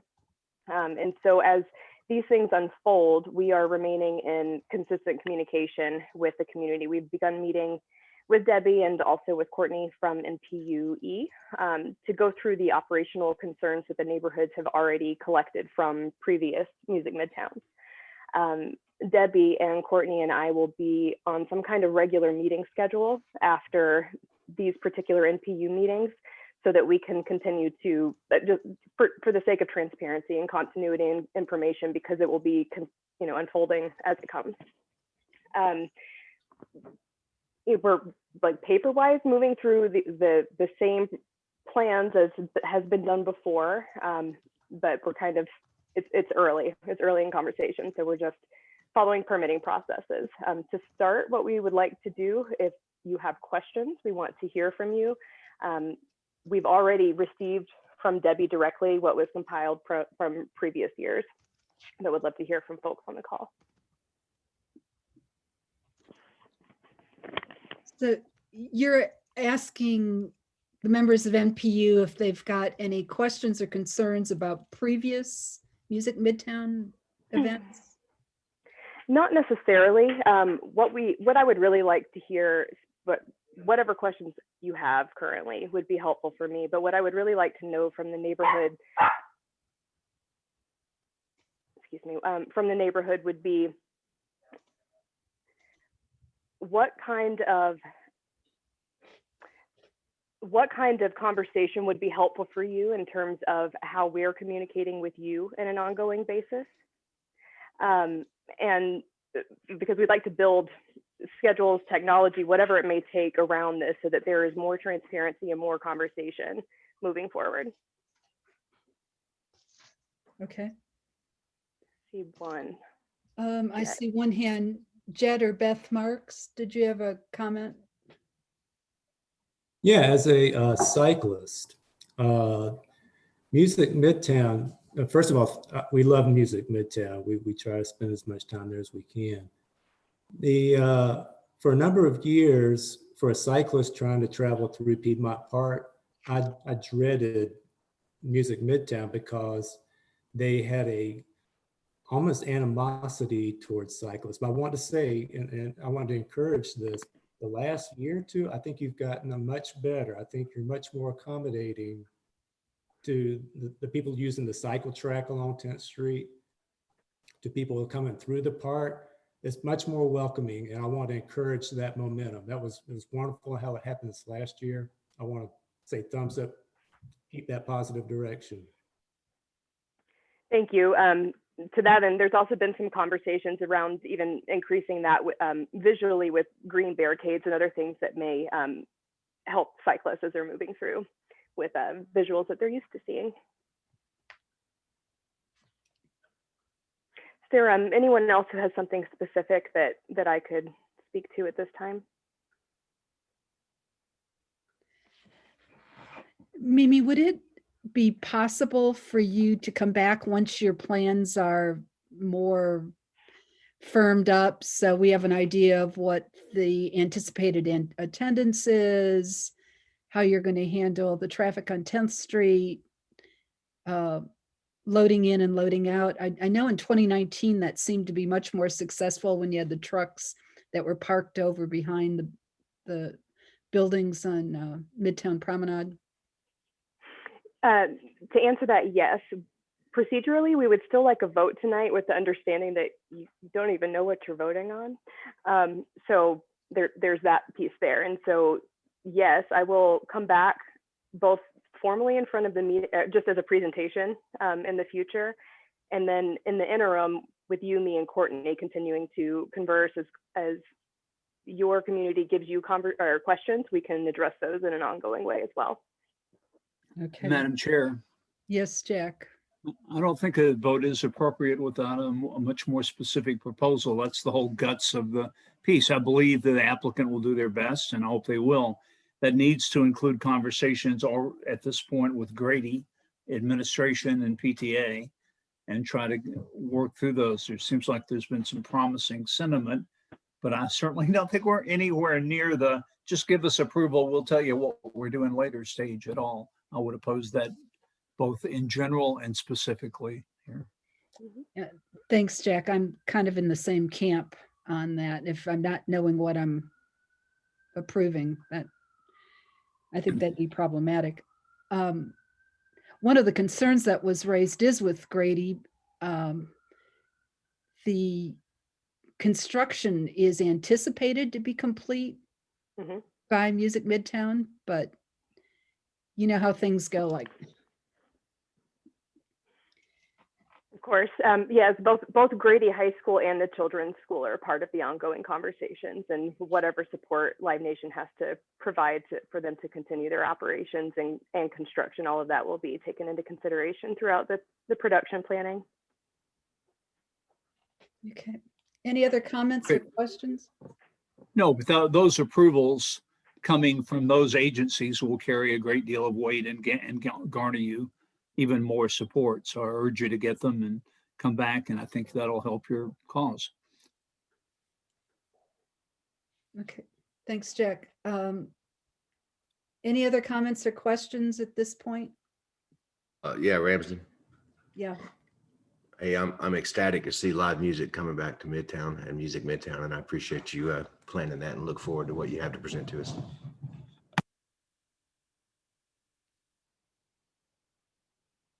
Yeah, that's encouraging. Thanks. Is there it is on our agenda. We do need to take a motion. The motion could be either to support, not support, or defer the application. Move to defer, I'd like to Madam make a Chair. motion to defer. I second that. Until we have much more information.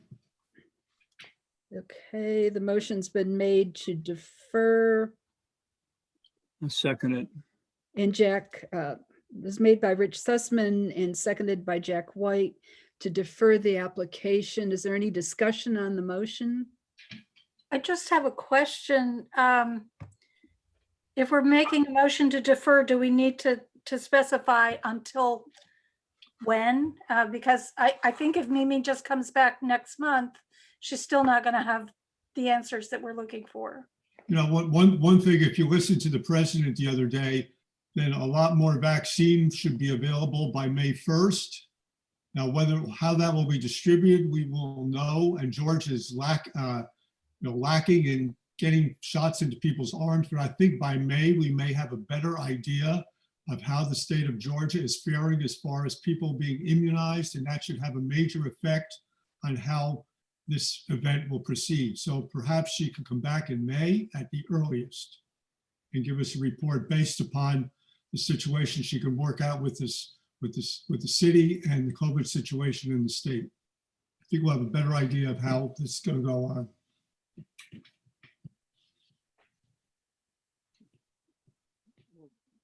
And Come back when she thinks she's ready. That would be fine with me. It might be May, might be next month. Saying it may, I don't think it's earlier than May. Well, I appreciate your opinion. Yeah. I think other people may have other opinions based on the facts as they come to be known. I think that's in the hands of the applicant, that's all. Right.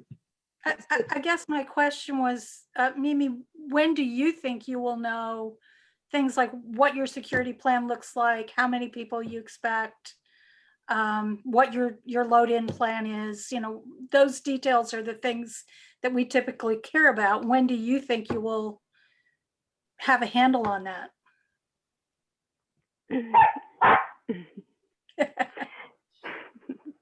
That tiny thing's name is Tank. I love it. So as it relates to all of those operational details, it is effectively a reverse and repeat of previous years. So I could give you all of that information. It's listed in the permit application, just updated with dates for this year. But the difference is that it's based upon previous years, and the stuff that we don't know that's all COVID related, I can't answer when we would know that because it's not up to us. This is all like government regulations that we have to wait for and respond to. And so all we can do in that regard is just continue to give you updated information as things shift and change. But in the meantime, they've asked us to continue with the procedure so that as things unfold, we at least have, you know, the lanes, the pipes laid for the stuff to flow through later. So would it be safe to say that all things being equal, it will be just like last year? 2 years ago. Sorry, Yeah. 2 years ago. All things being equal, barring a few improvements that we're discussing with Debbie and Courtney, things that have been brought forward to us, and barring things that we learn as we continue these conversations with each other, yes, it would be the same as before.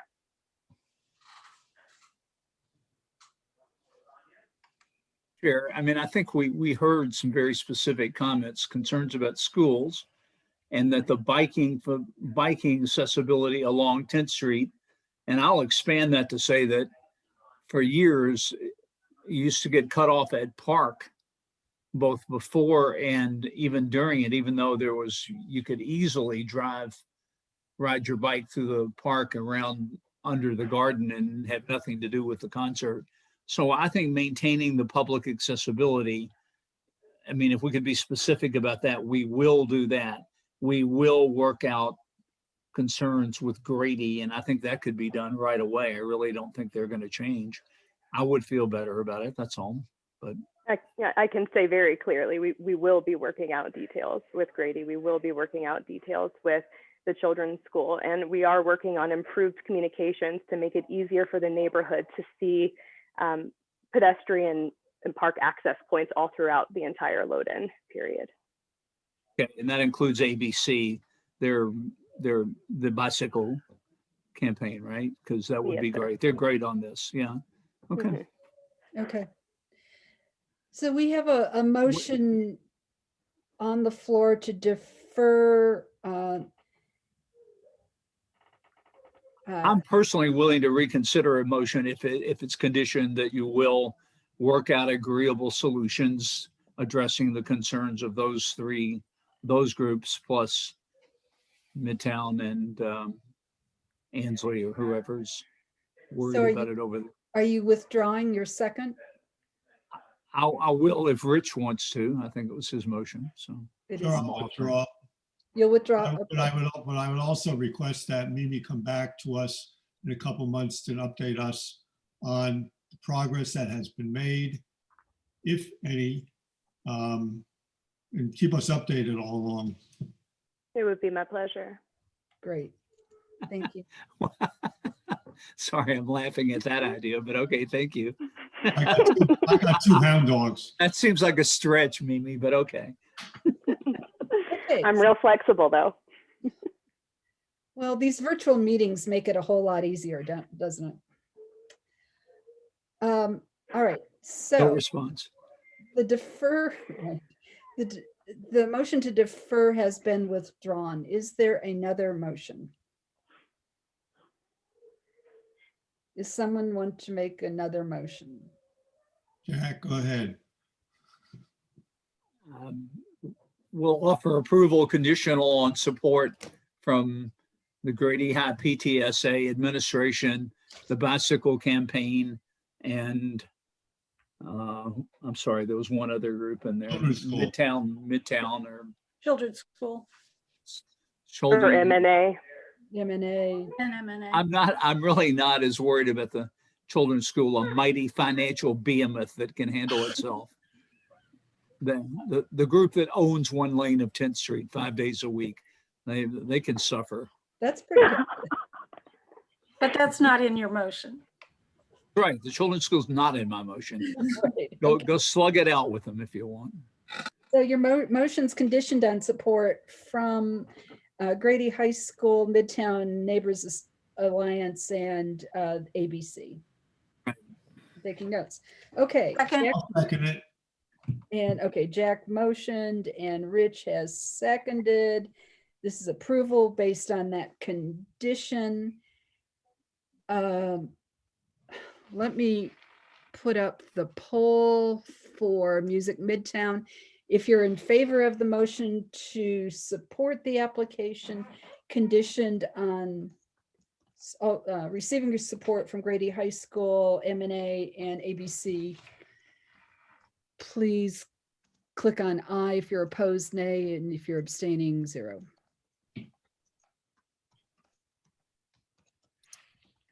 Okay. Have a few people that are dropped off. All right, I'm closing the poll by a vote of 9 in favor, 2 opposed, and 1 abstention. The motion carries. So what do y'all think? You want to talk again in May? Yeah, if you think I think it'll be fun to come back. Yeah, we always like seeing you. Bring your assistant. Thank you. Thank you. All right. Well, Debbie and I will be speaking in the meantime. So if you have specific things to share, you can always reach me through her, but I'll drop my email in the chat and I will see y'all in May. Okay, great. Thank you. Thank y'all so much. Okay. Debbie? Yes. That was conditioned on them returning, but it wasn't approval of that motion, I mean, of this event? Yeah, it was approval conditioned on support from Grady Okay. Town, and then also that they return. Yeah. That they enjoy themselves when they return. Right. Got it, Jack. Okay, we have a couple more zoning applications and then we're done. What time is it? It's gonna rain. The first zoning application is V2129, 1109 North Highland Avenue Northeast. The applicant seeks a variance to reduce the south side yard setback from 7 feet to 3 feet for the construction of a detached garage. And this is Jet and Beth Mark's application. I know that they are present. Jet or Beth, do you want to give a short explanation of what you're planning on doing and why you need the variance? Sure, we've got an existing structure. The garage was built at least 35 years ago. We want to tear that down, replace it with an enclosed garage, and at the same time extend it 10 feet back along that same line, which is within the side yard setback at 3 feet, to add 10 feet for an additional workspace. The additional lot coverage is about 350 square feet. That takes us from 45.5% coverage up to 49% coverage. No trees impacted. Our neighbors that we've talked to are supportive. Those that we have not talked to, we've gotten a notice in front of. So there is support for our project as well. Okay, Virginia Highland. What's Highland Planning Committee and Board unanimously note there's, it will invoke, in our opinion, the new stormwater ordinance, so they'll deal with that. There are no other challenges. We unanimously, both groups unanimously recommend support to this group. And I so move. That's my motion. Okay, and is there a second? Yep. To support? Thank you, Rich. Any questions for the applicant or for Virginia Highland?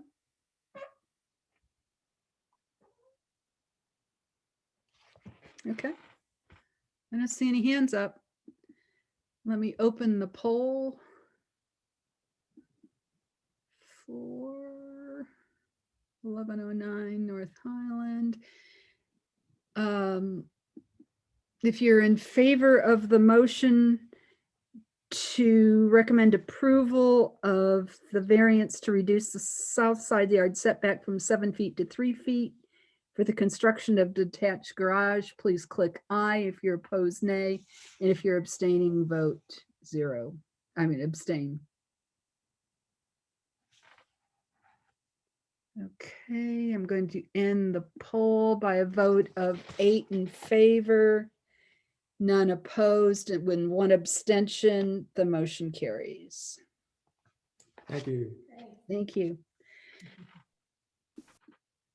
The next application is V2130, 870 Adair Avenue.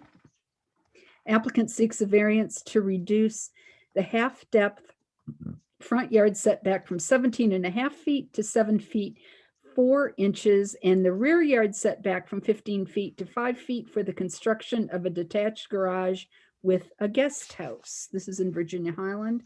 Is the applicant present? I think. Yes, this is Adam Stillman. I'm here. Okay, Adam, do you want to give us a brief summary of what you're planning on doing and why you need the variance? Sure. I could almost just say ditto to the last application. There's an existing garage at the northeast corner of this lot that is within both the rear setback and the half-depth setback along Barnett Street. That is a little bit of a small structure, so the plan is to take that down and replace it with a garage that's a little bit wider so that it can actually fit 2 cars side by side within it. It'll have a second floor bonus space that the homeowners are going to use as a home office, extra entertaining space, and then occasionally as a guest house. It's not an ADU as it doesn't have a full kitchen. So we need the setback reduction to keep the structure in roughly the same place, although we'll be a bit closer to the rear property line. We'll actually be further away from Barnett Street, as what we're doing is lining up the face of the garage with the existing setback of the main house that's at the corner there. The project will actually reduce the non-conforming 51% coverage, lot coverage down to 48%, as the entire space that is being expanded into is currently a compacted gravel paving, and we're removing an existing porch and stairs from the current garage that won't be rebuilt. So therefore the lot coverage goes down. No impact to any trees as there aren't any immediately adjacent to the construction area. the homeowner gave the information and got signatures from all the surrounding neighbors, save for one whom we sent a letter to since we couldn't get a hold of them. And then I've met twice now with the Virginia Highlands Civic Association Planning Committee and General Board. So I think Jack will probably give the outcomes of those. Okay, Virginia Highlands. Yeah, the planning committee and the board agreed with all of the findings stated by Adam and unanimously recommend approval, and that is my motion here. Okay, is there a second? I'll Second, Jane Rawlings. Okay, thanks, Jane. Okay, any questions for the applicant? I don't see any hands raised. Then let me launch the poll. To the poll 870. Adair. This is a variance to reduce the half-depth front yard setback from 17.5 feet to 7 feet 4 feet. The rear yard setback from 15 feet to 5 feet for the construction of a detached garage. The motion is to recommend approval. If you're in favor of the motion, click aye. If you're opposed to the motion, click nay. And if you're abstaining, click abstain. Looks like everyone's voted that cares to vote. I'm closing the poll.